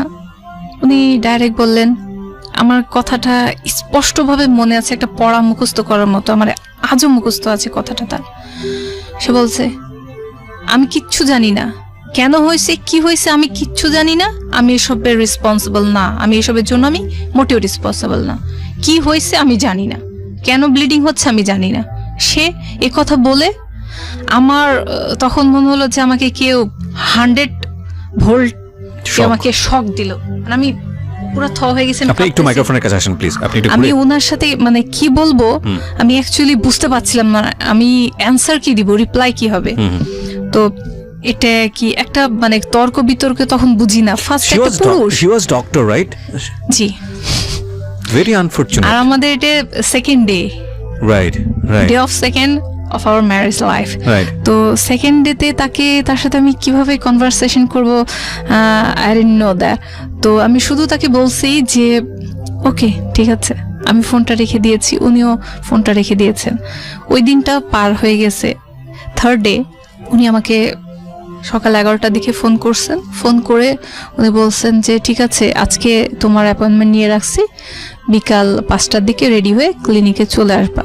তো আমার হাজবেন্ড যে ক্লিনিকে জব করতেন সেটার 2টা শাখা ছিল।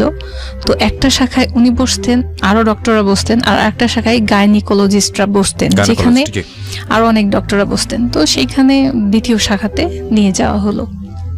উনি ওয়েট করতেছিলেন, আমি গেলাম। যাওয়ার পরে যে সিনারিটা দেখছি, উনি জাস্ট ওয়াইফকে রিসিভ না করে উনি দূর থেকে দেখতেছেন যে আমি রিক্সাতে নামছি। উনি ওইখান থেকে আমাকে ইশারা করে বুঝাইছেন যে ভেতরে আসো বলে উনি আগে আগে চলে গেছেন, আমি পেছন পেছন আসতেছি। আমি কিন্তু কিছু দূর গিয়ে মানুষের ভিড়ে তাকে দেখতে পাচ্ছি না। তো উনি দূরে থেকে আবারও আমাকে দেখে হাত ইশারা করলেন। মানে উনি জাস্ট ওয়াইফকে যে মানুষ নিয়ে যায় পাশে করে, এখন বুঝি যে ওয়াইফকে মানুষ সঙ্গে করে নিয়ে যায়। তো উনি জাস্ট হাত ইশারা করলেন, আমি চলে গেলাম। ঠিক আছে, পরে ডক্টরের রুমে নিয়ে যাওয়া হলো গাইনিকোলজিস্ট। উনি বসতে বললেন। উনি পার্সোনালি আমাদের চিনতেন, কারণ আমার দোলা ভাই ওইখানকার স্টাফ। সো বললো, পিচ্চি তুমি কেমন আছো? আমি কই ম্যাম এরকম অবস্থা। তো উনি আমাকে জাস্ট চেক আপ করলেন। চেক আপ করে বললেন, বলে তোমার জামাইকে ভেতরে ডাকো। কি করে? আমি কই আপনাদের এখানকার স্টাফ। তো বলছে তাই, কি করে সে? আমি বললাম যে সে বিটিএস ডক্টর। ভিতরে ডাকো তাকে ডেকে আনা হলো। তাকে বসিয়ে তখন বলা হলো যে এই ছেলে, এই পিচ্চির মেয়েটার সাথে কি করেছো? সে তো অনেক অসুস্থ, তুমি অ্যাটলিস্ট 15 দিন বাসায় আসবে না। তারপর আমাকে ডাক্তার 15 দিনের রেস্ট দিয়েছেন। তো 15 দিন উনি আসতে পারবেন না। ঠিক 15 দিন পরে উনি আমাদের বাসায় আসছেন। তো ফ্যামিলি মেম্বারদের সাথে কথা হয়েছে, তারা অনুষ্ঠানটা করবে যখন উনি এখান থেকে চলে যাবেন। মেবি 1 বছর পরে উঠাই নেওয়া হবে, এগুলো যেটা বলে ফ্যামিলি মেম্বারদের মধ্যে কথা হয়েছে। তো তখন আমার জামাই বলল যে ঠিক আছে, 1 বছর পরে উঠাই নেবে, ততদিনে আমি তো এখানে থাকবো, আমার ইন্টার্নশিপ 1 বছরের এখানেই থাকবে, তো আমি মাঝে মধ্যে আসবো। উনি হোস্টেলে থাকতেন এবং মাঝে মধ্যে আমাদের বাসায় আসতেন। আমার বাবা একটা রুম তার জন্য দিয়ে দেন, বরাদ্দ করা হয় আমাদের বাসায়। দোতলাতে পুরো একটা রুম আমাদের জন্য ছেড়ে দেওয়া হয়। সেখানে অল ফার্নিচার দেওয়া হয়েছে যাতে তার কোনো সমস্যা না, টেলিভিশন থেকে শুরু করে সবকিছু ওয়েল ফার্নিশড করে দেওয়া হয়েছে। কারণ সে এসে নীরব খামোশ। তো উনি আসলে নর্মালি থাকলাম, যেভাবে চলতেছে। প্রায় 1 মাস হয়ে গেছে আমাদের রিলেশনের, হাজব্যান্ড ওয়াইফের রিলেশন। উনি আসেন যান। আমার ভিতরে মেবি ধীরে ধীরে এক্সপেকটেশন অ্যান্ড ফ্রাস্ট্রেশন দুইটা গ্রো করতেছে। মানে আমি কিছু মিলাতে পাচ্ছি না, আর কিছু মিলিয়ে পাচ্ছি না। তো সব মিলিয়ে আমার ভেতরে অনেক বেশি হাহাকার শুরু হয়ে গেল। কেন? মানে অনেক প্রশ্নবোধক চিহ্ন। হোয়াই এটা কেন হচ্ছে? এখন আমার পুরো লাইফটা এখন ওকে ঘিরে। এখন এডুকেশন এক সাইডে চলতেছে, ফার্স্ট ইয়ার সেকেন্ড ইয়ার চলতেছে, বাট এই যে সময়টার মধ্যে সে আমার লাইফে আসছে, তার লাইফটাও আমি তার সঙ্গে কাটাচ্ছি। আপনি কি অনার্স করছিলেন তখন? কোন সাবজেক্টে? এটা হচ্ছে জুওলজি। কোথায় পড়ছিলেন? এটা রাজশাহী কলেজে। ওকে। এইভাবে আমার পড়াশোনা চলছে, তার সঙ্গে আমার রিলেশনশিপও চলছে। আমি কলেজও করতেছি, বাসাও মেনটেন করতেছি। তো তারপরে আমার বান্ধবীরা জিজ্ঞাসা করতো কেমন চলতেছে বলো। আমি কই হ্যাঁ উনি সুন্দর, এই সেই। তখন তো এখন সেলফি হয়েছে, তখন সেলফি নামক কই দেখিতেও তোমার জামাইয়ের ছবি। তো ওনার ছবি যখন একটা মানে ফটোগ্রাফি একটা ছবি ছিল, সেটা বের করে দেখাইছি। বলছে একদম শাহরুখ খানের মতো দেখতে, চুলের স্টাইল, মানে সৌন্দর্য অনেক সুন্দর তোমার জামাই, একদম তো দেখে মনে হচ্ছে চাচা তো ভাই বোন। মানে আমার ফেস আর তার ফেস, অবশ্য তার ফেস অনেক সুন্দর, বাট একটা চোখ বড় বড়, মানে কানেকশনটা থাকে। তো আমাদের দুইজনের চোখ, ওরটা মেবি আরো বেশি বড়, নাকটা অনেক বেশি সুন্দর, সে অনেক ফর্সা, যাই হোক সে অনেক সুন্দর। তো অনেকটা ফেসের মিল থাকতো। সে বলছে যে একদম তোমার কাজিনের মতো, যেটা কি তোমার রিলেটিভ? আমি বলছি যে না, এটা রিলেটিভ না, সে ঢাকার মানুষ, আমি রাজশাহীর মেয়ে। তো যাই হোক, এভাবে চলতে চলতে একটা মাস বের হয়ে গেছে। আমার দোলা ভাই জানতে পারছেন আমার বোনের মাধ্যমে। আমার বোন আমাকে জিজ্ঞাসা করছিল যে কেমন কি, কিছু পার্সোনাল মুহূর্ত বোনদের সাথে, চাচি ফুপুদের সাথে শেয়ার করা যায়। তো আমার বোন জিজ্ঞাসা করছে কি কি ব্যাপার, কেমন কি। তো আমি অনেক কিছু বলছি। তখন আমার বোন এসে আমাকে বললো যে তোমাদের রিলেশনটা বিল্ড করতে হলে তোমাদের মধ্যে মোহাব্বত দরকার, তো দুইজনের মধ্যে ইন্টিমেসি দরকার, দুইজন দুইজনকে সময় দাও। তো এইভাবে সময় দাও, ও তো সময় দাও বোঝে না। তো আমার দুলাভাই একদিন তাকে ডাকছে বাসায়, ডেকে বলছে তোমরা দুজনে রেডি হও। আমি আমার হাজবেন্ডকে বলছি যে দুলাভাই বললো তোমাকে রেডি হতে, তুমি রেডি হও। বলছে কেন, কোথায় যাব, কি কি ব্যাপার? আমি বলতেছি দুলাভাই কোথাও নিয়ে যাবেন আমাদের, মনে হয় কোথাও বেড়াতে। কোন জায়গায় নিয়ে যাচ্ছে, কেন নিয়ে যাচ্ছে? উনি অনেক মানে প্রশ্ন করতেছেন, তার প্রশ্ন শেষ নেই। আমি বলতেছি উনি রেডি হইতে বলছেন, আমি রেডি হচ্ছি, তুমিও রেডি হও, পরে গিয়ে দেখবো। উনি আমাকে বলেন নাই কোথায় নিয়ে যাবেন, তো তুমি রেডি হও। তো উনি রেডি হয়েছেন, হওয়ার পরে আমার দুলাভাই আমাদের দুইজনকে জাস্ট কিছুটা সময় আমাদের দুইজনকে বোঝার জন্য, দেওয়ার জন্য, আমাদের নদীর ধার আছে যেখানে সবাই ঘুরতে যায়, তেমন একটা ভালো প্লেসে, একটা প্রাকৃতিক সৌন্দর্য একটা জায়গাতে নিয়ে যাওয়া হয়েছে। ওইখানে ফুচকা চটপটি সবাই খাচ্ছে, গল্প করছে, কাপল বসে বসে হাত ধরতেছে, মানে যেটা অ্যাজ ইউজুয়াল হয়। তো এখানে নিয়ে গেছে এবং বলতেছে যে দেখো তোমরা এই জায়গায় বসো, আমরা ওইদিকে গেলাম। আমার বন্ধুলা ভাই চলে গেলেন আর এক সাইডে, আমাদের এক জায়গায় দিয়ে গেলেন। উনি পাশে বসে আছেন, আমি পাশে বসে আছি, বাট উনি আমার সাথে কোনো রকমের কোনো কথা বলতেছেন না, খামোশ। আমি ভাবতেছি হয়তো বা শাইনেস বা এটাই ন্যাচারাল, বা কথা বলতেছেন না কেন। আমার বন্ধুরা ভাই মেবি দূরের থেকে ফলো করতেছিলেন যে আমাদের মধ্যে কোনো কথাবার্তা হচ্ছে না। আমি তাকে কিছু জিজ্ঞাসা করলে উনি হয়তো বা হ্যাঁ অথবা না, অথবা মাথা নড়িয়ে উত্তরটা রিপ্লাই করতেছেন। তো এভাবে কিছু সময় অতিবাহিত হওয়ার পরে আমার পুরো টোটাল মুহূর্তটা আমার একদম খারাপ লাগতেছিল যে আমরা আসলাম দুইজন হাজব্যান্ড ওয়াইফ, বাট আমরা প্রেমিক প্রেমিকার মতো হাসি, একটু লাউডলি হাসা, জলিনেস বা আনন্দ করতেছে, কথা বল।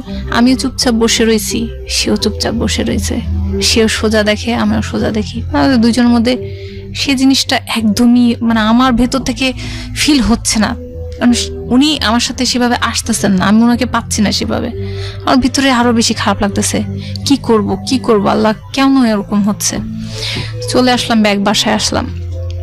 রাতে উনি নিয়ে ফার্স্ট ওই দিন রাত্রে, আমাদের বের 1 মাস পরে ফার্স্ট ওই দিন রাতে উনি আমার সাথে কিছু কথা কাটাকাটি করে। কেন তোমার ভাই আমাকে, তোমার দোলা ভাই আমাকে নিয়ে গেল, কেন নিয়ে গেল? ওকে, উনি এটা ঠিক মতো নেন নাই। তুমি আমার ওয়াইফ, তোমার সঙ্গে আমি তো ঘরে সময় কাটাইতে পারি, তোমাকে নিয়ে বাইরে যাওয়ার কি আছে? তোমাকে বোঝার জন্য আমাকে বাইরে নিয়ে কেন যাইতে হবে?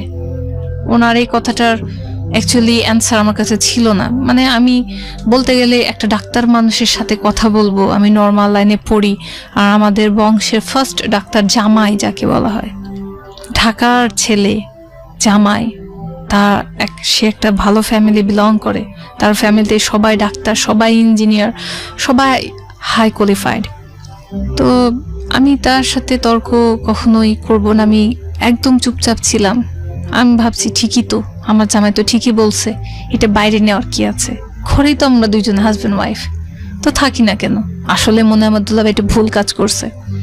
উনি আমাকে যেটা বুঝাইতেন ঠিক আমি সেভাবে ঘুরে যাইতাম, বুঝতাম। তো বুঝের জায়গাটা আমাকে সে ফিল আপ করে দিল। আমি বললাম ঠিকই তো। মেবি সপ্তাহে উনি 2 দিন আসতেন আর বাকি দিন আসতেন না, অথবা 3 দিন আসতেন, বাকি দিন আসতেন না। তখন বাকি দিনগুলো আমি কেমন যেন অবুঝের মতো হয়ে গেলাম। সেই তো আমার হাজব্যান্ড, সেই তো আমার প্রেমিক, সে আমার পুরুষ, সে আমার জীবনের ফার্স্ট পুরুষ, সে কেন আসছে না?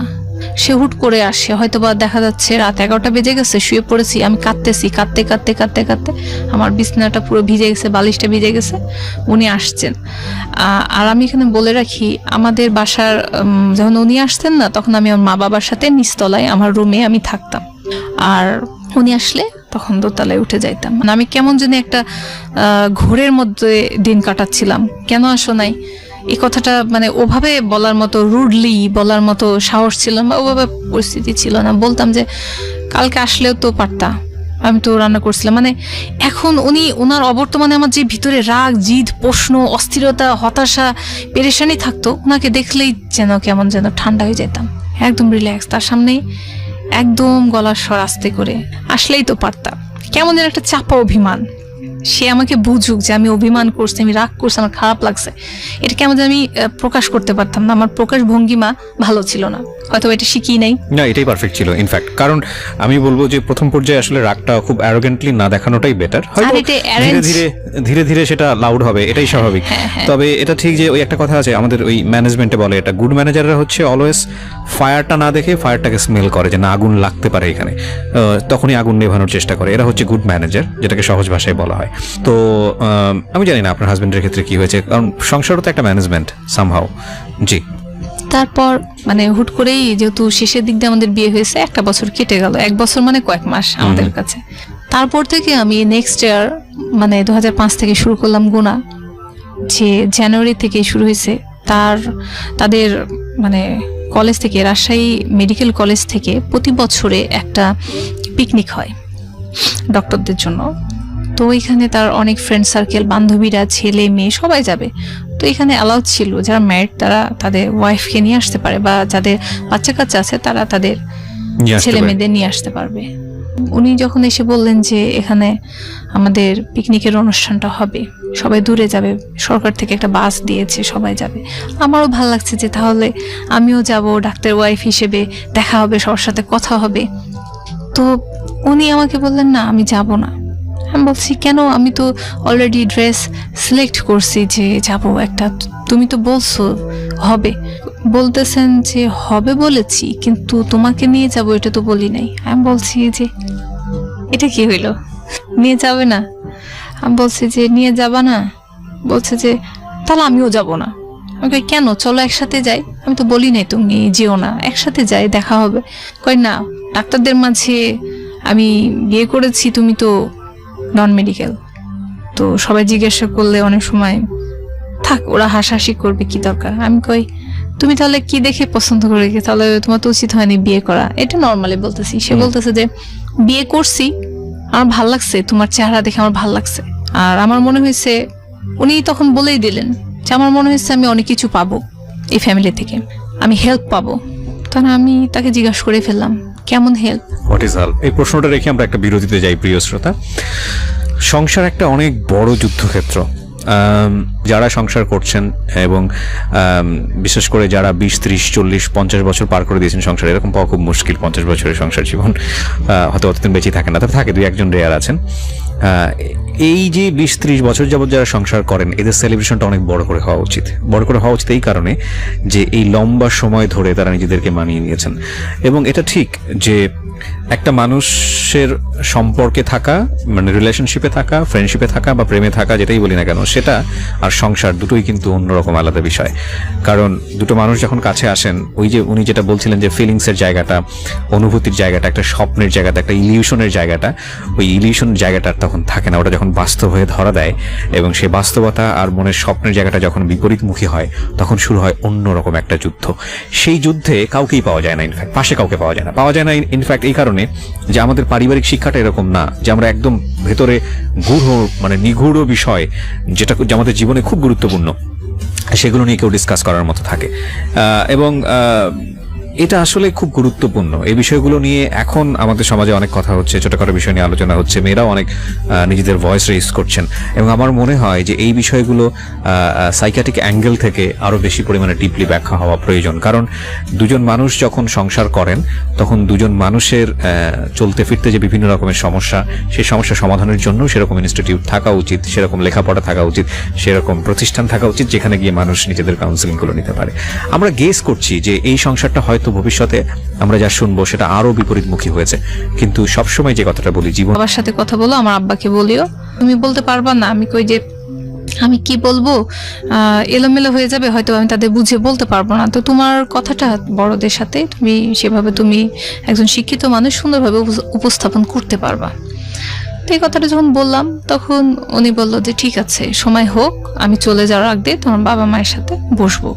মানে ওনার ট্রেনিং শেষ হয়ে গেল, উনি যেদিন চলে যাবেন তখন বলবেন। তো 2005-এ ওনার অগস্টে ট্রেনিং শেষ, তো উনি চলে আসবেন ঢাকায়। তারপরে আমাদের উঠায় নেওয়া যা হবে হবে। ইন দ্য মিন টাইম ওর ফ্যামিলি থেকে কেউ আসেনি আপনাদের এখানে আপনাকে দেখতে, না। বা কেউ করতে আসেনি? না না, Okay. তাদের যেহেতু বাবা ছিল না, তো পরবর্তীতে ধীরে ধীরে বুঝলাম যে এটাই নর্মাল। Okay. তাদের ফ্যামিলিতে এটা নর্মাল, কারণ মায়ের তেমন একটা অবস্থান তাদের জীবনে এটাই আছে যে তার মা মানে ধর্মীয় অনুশাসন অনেক পালন করেন, একদম 24 ঘন্টায় নামাজে আমার শাশুড়ি বসে থাকেন, কোরআন, নামাজ, খতম এইসব নিয়ে উনি অনেক ব্যস্ত। দারুণ মজার ব্যাপার যে আমার শ্বশুর যে সময় বিয়ে করেন, উনি ইঞ্জিনিয়ার ছিলেন খুলনাতে। তো যখন ওনারা সরকারি কোয়ার্টারে থাকতেন তখনই আমার ননাস প্রেম করে আমার এই নন্দায়ের সাথে বিয়েটা হয়েছে ভেগে। যে সময় আমার শ্বশুর বিয়ে করেছেন সে সময় আমার ননাসও বিয়ে করেছেন। তো এত কিছুর পর এখন হুজুর যাই হোক হয়ে গেছেন হুজুর, ওকে ঠিক আছে, নো প্রবলেম, মানুষ চেঞ্জ হয়। তো ওনার একটু আপত্তি ছিল যে মিঠু কেন একা একাই মেয়ে দেখে বিয়েটা করলো, আমাকে জামাই হিসেবে, আমি তো বংশের হেড, আমাকে নিয়ে আসা কেন হলো না। উনি মনক্ষুণ্ণ, উনি রাগ, উনি কথা বলবেন না। আর উনি যদি আমার জামাইয়ের সাথে কথা না বলেন তাহলে আমার শাশুড়িও মানে একটু সহজভাবে আমাকে মেনে নেবেন না। তারপরে এভাবে তার ফ্যামিলি থেকে মানে একটু দলাদলি চলতেছে যে তারা আসবে কি আসবে না, নিবে কি নিবে না। তো আমার জামাই চলে যাওয়ার প্রস্তুতি চলতেছিল, মানে একটা মাস, যে শেষের মাসটা চলতে চলতে মানে সে সবকিছু গুছাচ্ছে, সে তার ক্লিনিকে কাজ করতেছে, এখান থেকে যে টাকাটা সে আমাকে বলছে যে দেখো এখন তো তোমার কাছে বেশি আসতে পারবো না, আমি একটু ক্লিনিকে সময় দিই, কারণ এখান থেকে সার্টিফিকেট পাবো এবং বেশ কিছু টাকা পাবো, এই টাকাটা দিয়ে বাসায় নিয়ে যাবো। সে অলমোস্ট সে 1.5 লাখের মতো সব মিলিয়ে তার টাকা সে গুছাইছে। তো আমার হাজবেন্ড বললো যে আমি কিছু টাকা ইনকাম করতেছি, তো এটা বাসায় নিয়ে যাব। আমি বললাম ঠিক আছে নিয়ে যাও, সমস্যা নেই। কিন্তু পরবর্তীতে হুট করেই জানলাম যে শেষের একটা মাসটা তো অনেক কিছু জানতে পারছি। হুট করেই যখন সে আমার বাসাতে আসতো সপ্তাহে 1 দিন বা 2 দিন, 1 ঘন্টা 2 ঘন্টার জন্য, অথবা ওভারনাইট, তো যদি কখনো দুপুরে আসতো কিছুক্ষণ থেকে বৈকাল বেলায় চলে যেত, তখন সে আমার সঙ্গে আছে। এই সময়তে কল আসে বারবার, তার কিন্তু মোবাইল আছে, কল আসে। আমি আগে বলছি আমার মোবাইল ছিল না, কল আসে। তো উনি কল কেটে দেন। আমি তখন বলতাম যে কল রিসিভ করো, তো হয়তো তোমার কোনো ফ্রেন্ড বলছে হ্যাঁ ডক্টর রেমন নামে বা অন্য কোনো ডক্টরের নাম দিয়ে সেভ করা আছে। তো উনি কেটে দিতেন, আমি বুঝতাম না। আমি তো মনে করি হ্যাঁ ফ্রেন্ড সার্কেল, ডাক্তার মানুষ থাকতেই পারে, ডাকতেছে। উনি কাটতে এক সময় পুরো মোবাইল বন্ধ করে দেয়। আমি বলি যে তোমার ফ্রেন্ড ফোন করতেছে, কেটে দিচ্ছ বা সাইলেন্ট করে রাখো, কিন্তু ফোন বন্ধ করে দিলে অনেক পেশেন্ট তো ফোন দিবে তোমাকে এখন ডিউটির সময়, থাক বাদ দাও। তো আমার ভেতর থেকে কেমন যেন বলে না, মেয়েদের একটু সিক্স সেন্স একটু বেশি থাকে, মেবি এটা থাকে। তো আমার কেমন যেন খটকা লাগতো। আমি দেখতেছি, আমি সন্দেহ করি না, কিন্তু বলতেছি সন্দেহ করি না, কিন্তু কেমন যেন খটকা লাগতেছে তার অ্যাটিটিউডে। সে কেটে দিচ্ছে, মোবাইল বন্ধ করে দিচ্ছে, তার ফ্রেন্ডরা তো ফোন করে, আমার সামনে রিসিভ করে। তো সে যখন ওয়াশরুমে বা বাইরে কোথাও একটু কিছু সময়ের জন্য যাইতো, এটা চোরামি বলতে হয়, এটা অভদ্রতা বলতে হয়, কিন্তু আমি সেই অভদ্রতা করেছি। তার মোবাইলটা অন করে, এটা জানি না ওয়াইফরা করে কিনা, সেটাই ফার্স্ট আমার ছিল যে তার নাম্বার চুরি করা যাকে বলে, তার সেই নাম্বারগুলো আমি চুরি করছি। ডায়াল নাম্বার বা রিসিভ অত ভালো করে বুঝি না মোবাইল চালানো। তারপরে তার ডায়াল আর রিসিভ এরকম নাম্বারগুলো একটু টুকে নিয়ে তাড়াতাড়ি আবার মোবাইল বন্ধ করে রেখে দিয়েছি। এই অন্যায়টা করছি, কিন্তু করাটা আমার মানে আমার জন্য সুখকর হয় নাই। হয়তো অনেক কিছু না জানাই বেটার আমার জন্য ছিল। তো আমি তখন সেই নাম্বারটুকে নিয়ে বললাম যে মোবাইল নেই, সো এটা বাইরে গিয়ে, আগে দোকান এখনো আছে কিন্তু এখন সেটা নেই, বাইরে দোকানে গিয়ে, মোবাইলের দোকানে গিয়ে টাকা দিয়ে মোবাইল নিয়ে কথা বলতে হইতো। তো এখন আর মনে হয় সেটা হয় না। তো আমি দোকানে গেছি, মাকে বলছি মা কিছুক্ষণের সময়ের জন্য বাইরে থেকে আসতেছি। আমি বাইরে গিয়ে টাকা দিয়ে মোবাইলে দোকানে গিয়ে তখন নাম্বার ডায়াল করে, যখনই নাম্বার ডায়াল করছি ওই পার্ট থেকে আমার কাছে একটা আওয়াজ আসে মেয়ের। তখন আমি হয়ে গেছি, ডাক্তার রেমন মেয়ে। তারপর আমি বলছি হ্যালো আপু, আসসালামু আলাইকুম। তখন বলছে ওয়ালাইকুম আসসালাম। জি আপু আপনি, আমি একটা মানে অন্য একটা নাম বলছে, আপু আপনি এই না? বলছে না আমি রেনু। আপু আপনি জায়গাটা কোথায় ছিল আপু, আপনি না বলছিলেন আমাকে ফোনে, আমি ভুলে গেছি। আমি জাস্ট বানিয়ে বানিয়ে আন্দাজেই কথা বলতেছি তার সাথে, মেয়ে মানুষ কথা বলাই যায়। আপু আপনার এখানে আসতে চাইছিলাম, আপনি ঠিকানাটা যে কি বলছিলেন আমি ভুলে গেছি, আপু আরেকবার বলবেন? কই কেন, ভার্সিটি এত নম্বর হল। সে যাক হলের নাম বলছে।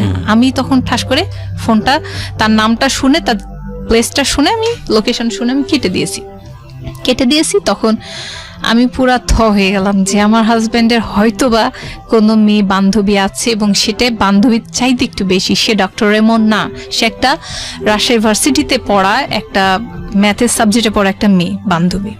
তো তার সাথে অ্যাজ ইউজুয়াল থাকবে মেডিকেল স্টুডেন্টদের সাথে বন্ধুত্ব, এইভাবে একটা মানে ভার্সিটির মেয়ের সাথে নিশ্চয়ই এটা রিলেশনশিপটা অনেক গাঢ়। সে যেহেতু নামটা চেঞ্জ করে রাখছে, আমার খুব খারাপ লাগছে। আমি ওনার ক্লিনিকের সাথে সাথে চলে গেলাম, বাসায় ফেরত নাই সে, আমি সেই বাইরে থেকে দোকান থেকে আমি তার ক্লিনিকে চলে গেছি। গিয়ে হুট করে আমাকে দেখে সে শকড হয়ে যায়, তুমি এখানে আমাকে ফোন দিয়ে আসলা না, কেন আসছো, কি ব্যাপার? আমি কই তোমার সাথে একটু কথা আছে। বসো, বসায় রাখছে আমাকে।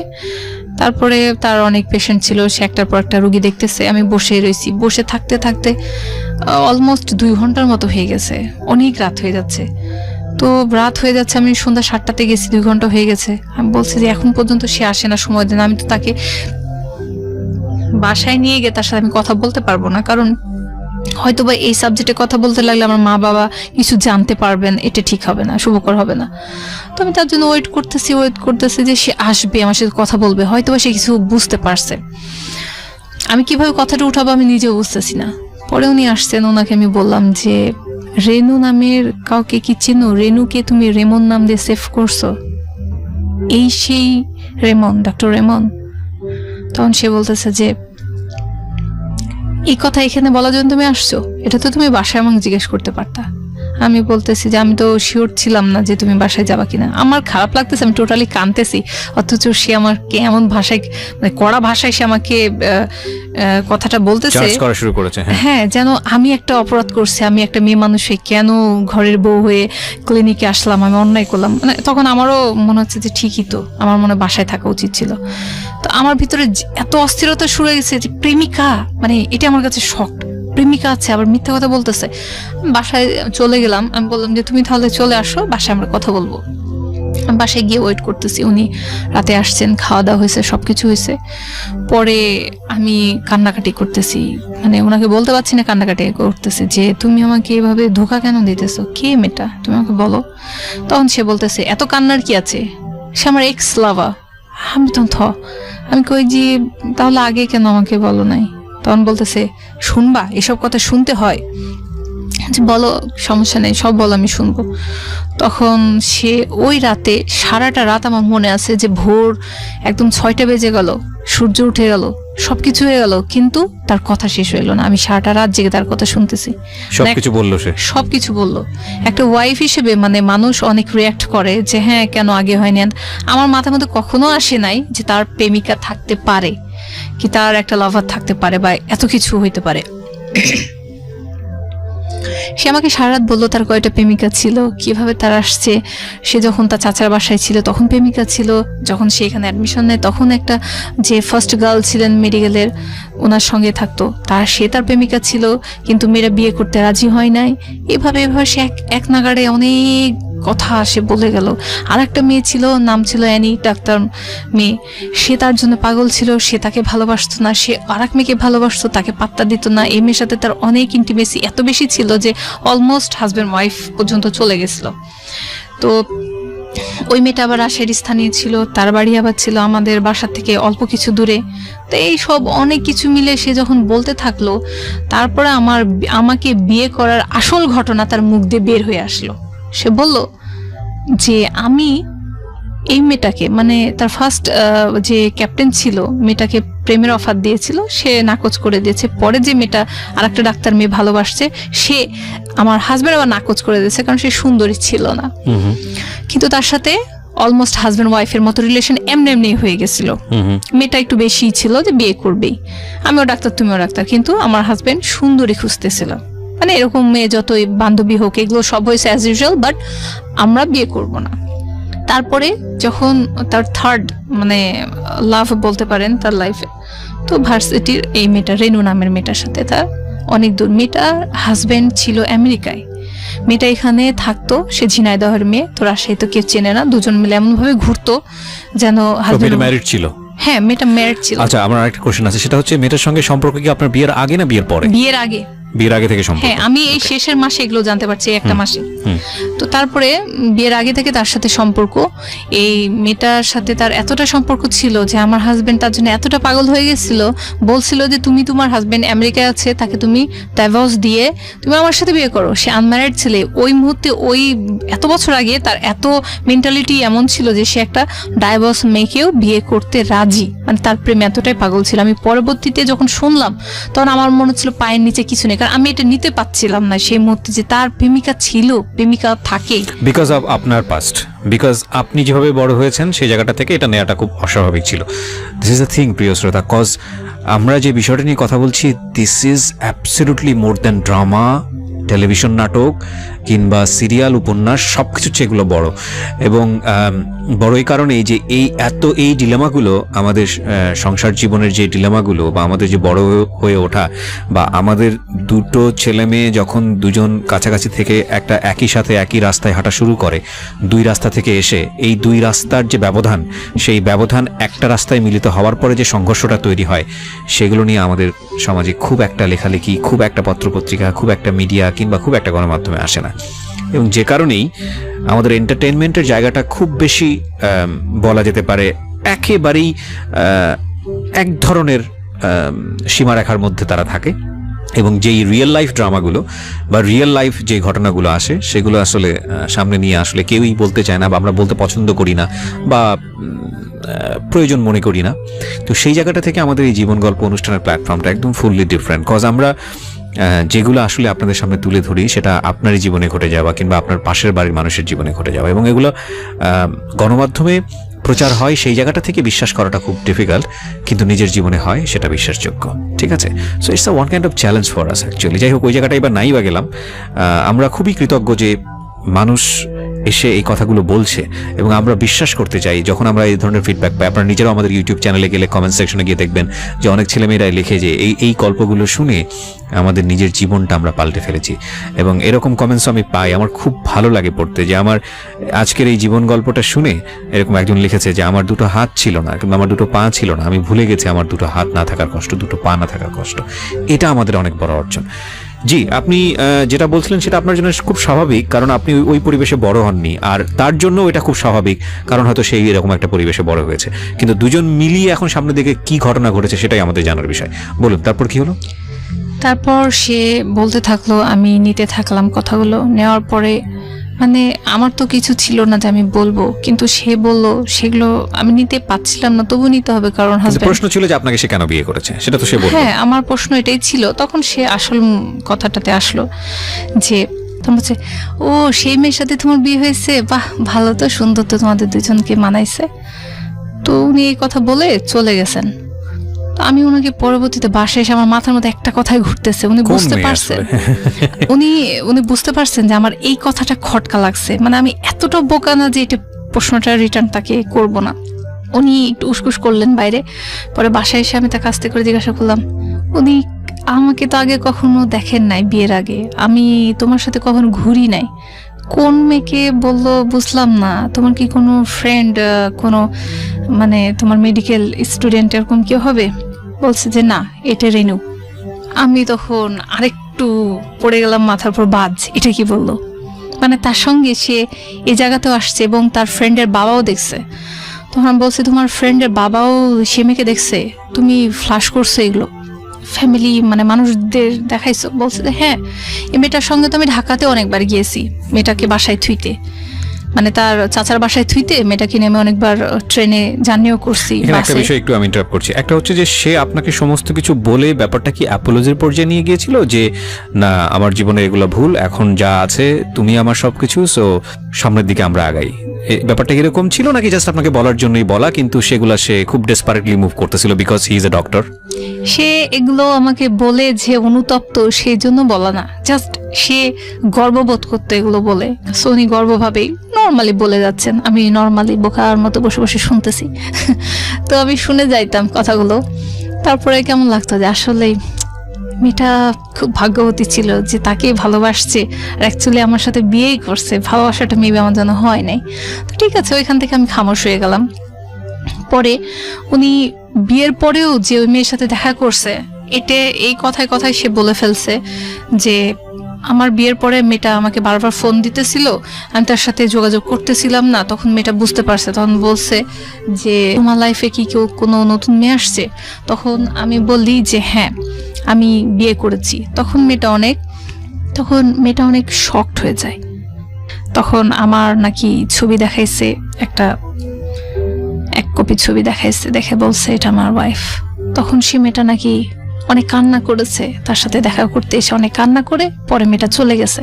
এরপর থেকে নাকি মেয়েটা নিজে থেকে যোগাযোগ করতো না, বাট আই ডোন্ট নো সে যোগাযোগ করে কি করে না। কিন্তু বিয়ের পরে তারা যে দেখা করছে এটা আমার কাছে খুব অবাক লাগছে।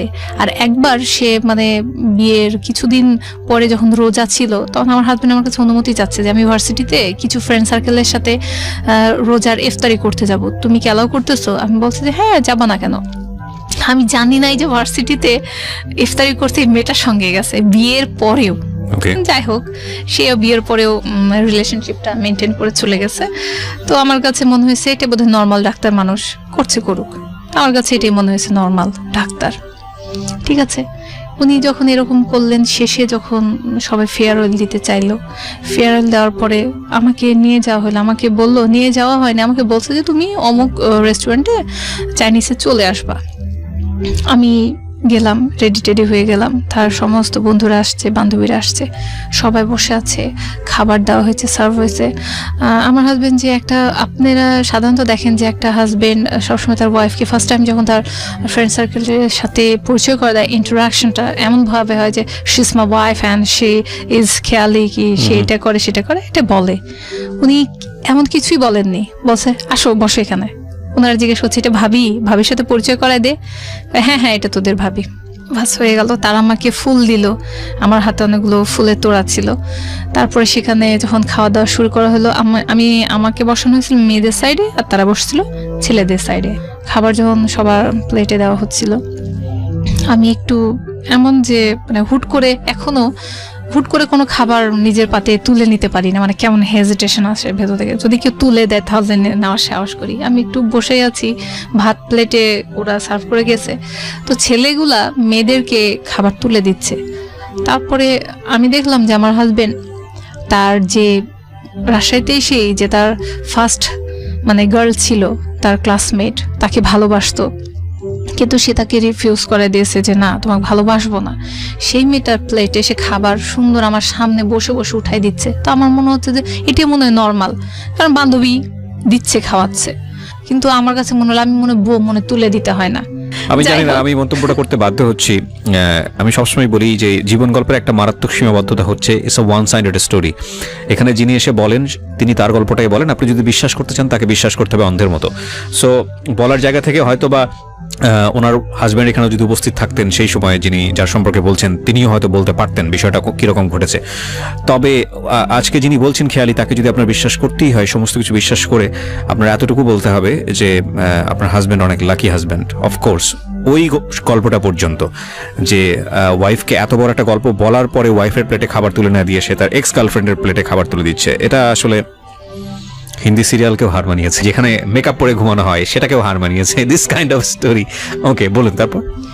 তারপর সে তাকে খাওয়াচ্ছে, আমিও খেলাম। যখন খাওয়া দাওয়া শেষ, আমরা যখন বাসায় ফিরতেছি, তখন রিক্সার মধ্যে উনিও পাশে বসা ছিলেন, আমিও পাশে বসা ছিলেন। আমি জানি না, আমার ভেতরও একটা ফ্রাস্ট্রেশন কাজ করলো, মানে ঠিক রাগ হওয়ার পরে মানে সে আমার সাথে টোটালি কোনো কথা বলতেছে না, আমিও তার সাথে বলতেছি না, নীরব একটা রাগ। ঠিক আছে, আমি চাচ্ছি যে সে আমার সাথে একটু মুখ ফুটে কথাটা বলুক, আর বলুক যে সরি, ভুল হয়ে গেছে, আমি এই মেয়ের প্লেটে খাবার তুলে দিচ্ছি, বা তোমাকে টাইম দিলাম না, বা এটা কিছু, আমি এরকম একটা এক্সপেকটেশন করতেছি। সে সরি বলুক, অ্যাটলিস্ট সরিটা বলুক, আর কিছু না। সে পুরোই মুখের মধ্যে যেমন সেলাই করা থাকে ঠিক তেমনভাবে বসে রয়েছে। আমি হাত থেকে সেই মুহূর্তে তার অ্যাটেনশন নেওয়ার জন্য জাস্ট হাত থেকে ফুলের তোড়াগুলো ছুঁড়ে রাস্তায় ফেলে দিলাম রিক্সায় চলমান অবস্থায়। মানে একটা মানুষ তো রিয়াকশন করে, এই এটা করছো কেন? আমি চাচ্ছিলাম সে এটা বলুক, সে সেটাও বলে নাই। তুমি আমাকে ইনসাল্ট করছো এখানে ডেকে নিয়ে একটা ওয়াইফ হিসেবে। আমি এত বোকা গ্রাম থেকে উঠে আসি নাই যে তুমি আমার সাথে এরকম অ্যাটিটিউড করলা। এটা আমি বোঝানোর জন্য জাস্ট ছুঁড়ে ফেলে দিলাম ফুলগুলো। আমি কিচ্ছু বললাম না, সে আমাকে জিজ্ঞাসা করলো না। But he has no reaction. একটা জিনিস আমরা বুঝতে পেরেছি খেয়ালি, সেটা হচ্ছে যে ডে ওয়ান, একদম প্রথম দিন থেকেই আপনাকে সে, আপনার কথা যদি সত্যি হয়ে থাকে, ভ্যালুলেস মনে করেছে তার লাইফে, এবং সে আপনাকে মান সম্মানের দিক থেকেও কোনো প্রকার তার প্রেস্টিজের জায়গাতে নেওয়ার জায়গাটাও মনে করেনি। মানে সে মনে করেছে যে আপনি তার, সহজ বাংলায় যদি বলি, আপনি তার যোগ্য নন, এবং সেই যোগ্য না হওয়ার জন্য সে সমস্ত জায়গায় আপনাকে যেভাবে মানে অপমান ঠিক বলবো না, মানে হিউমিলেট, এক্স্যাক্টলি, সো এটা করেছে। তো আপনার জায়গা থেকেও তো এটা অনেক আগেই বুঝে যাওয়া উচিত ছিল। সো আপনি কি ওই গল্পটা বলার পরে বা এরকম ঘটনা ঘটার পরে আপনি তাকে এই প্রশ্নটা করেছিলেন যে আমাদের ফিউচারটা কি হবে, বা তুমি তো আমাকে ইজি নিতে পারছো না, বা ওই মোমেন্টে নাকি সাহস করেননি? আসলে কিছুই কি তাকে বলেন নাই আপনি, নাকি বলছেন গো অন, দেখি সামনে কি হয়? সবসময় বললাম যে একটা আমাদের ফ্যামিলিতে এরকম ছিল, বিয়ে হয়েছে মানে একটা মেয়ের বিয়ে হয়েছে। আমার মা এখনো বলে যে তখনই একটা মেয়ে ঘর থেকে বের হবে যখন তার লাশ বের হবে। এটা কথার কথা। একটা মেয়ের নাকি একবারই বিয়ে হয়, একবারই স্বামী হয়, আর একবারই তার মৃত্যু হয়। যদি ধর্মকর্মই মানেন, আমি মাফ করবেন আমি কথা বলার সাহস রাখছি, যদি ধর্মকর্মই মানেন তাহলে ধর্মের কোথাও তো ধরনের কথা বলা হয়নি। এটাই আমার আরো আসবো, মানে আমি আজ এখানে আসছি এই কথাটাই বলার জন্য। আমি আরো ডিটেলস আসি, এখনো শুরু হয় নাই। এখন তো শুধু আমার বিয়ে পর্যন্ত আগাইছে, এখনো আমার বাচ্চা হয় নাই, বা এখন আমার লাইফ আগায়নি। আমি বলতেছি সব বুঝবেন। জি প্লিজ। হ্যাঁ, তো এই হলো ঘটনা। বাস চলে আসলাম বাসায়। তখন আর সে আমার সাথে কোনো কথাই বলে না। আমি কাঁদতেছি, সে আমার কান্না, আমার মনে এখন হাসি পায় যে আমি এত একটা বোকা বউ ছিলাম। আমার যে লাইফের এতগুলো বছর কত কান্না করে বিছনার বালিশের জায়গাটা ভিজাইছি, আমি এত বোকা কেন ছিলাম? কান্না করেছি। আমি চাইছি সে আমার কান্নার শুনে পেছন থেকে একটু হাত বাড়িয়ে বলুক যে কেন কাঁদতেছো বউ, তুমি কেন কাঁদতেছো। আমি এই শোনার জন্য কোটি রাত, আমার কাছে এখন মনে হয় এটা কোটি রাত আমি কাঁদছি, অক্লান্ত রাত আমি কাঁদছি। আমাদের সাথে এরপর থেকে আমাদের ভিতরে আর সে হাজব্যান্ড ওয়াইফে সে সম্পর্কটা সেটা হইতো না, মানে একেবারে রেয়ার, আর নাই। মানে বলতে গেলে সারা মাসে আমাদের মধ্যে স্বামী স্ত্রীর মধ্যে সে রিলেশনশিপ ছিল না। আমি সারা রাত কাঁদতেছি, আমার খালি মনে হতো কি আমার কান্নার আওয়াজ সে পায় না। পরে উনি চলে গেছেন ঢাকায়। তারপরে উনি আবার আসছেন, এসে ঈদের সময় আমাকে নিয়ে গেলেন পরের বছরের ঈদ। আমি আসলাম, অনুষ্ঠান হবে বলছিল, অনুষ্ঠান হয় নাই। আমার হাজবেন্ড আমার বাবার সাথে কথা বললো যে অনুষ্ঠান হতে যে টাকা পয়সা খরচ হবে, মেহমানরা আসবে, সেটা দরকার নেই, ওইটা আপনি আমাকে দিবেন, এভাবে খরচ করার দরকার নেই। আমার অনেক বড় রিলেটিভ আছে যারা হচ্ছে ঢাকা শহরে আছেন, অনেক বড় পোস্টে আছেন।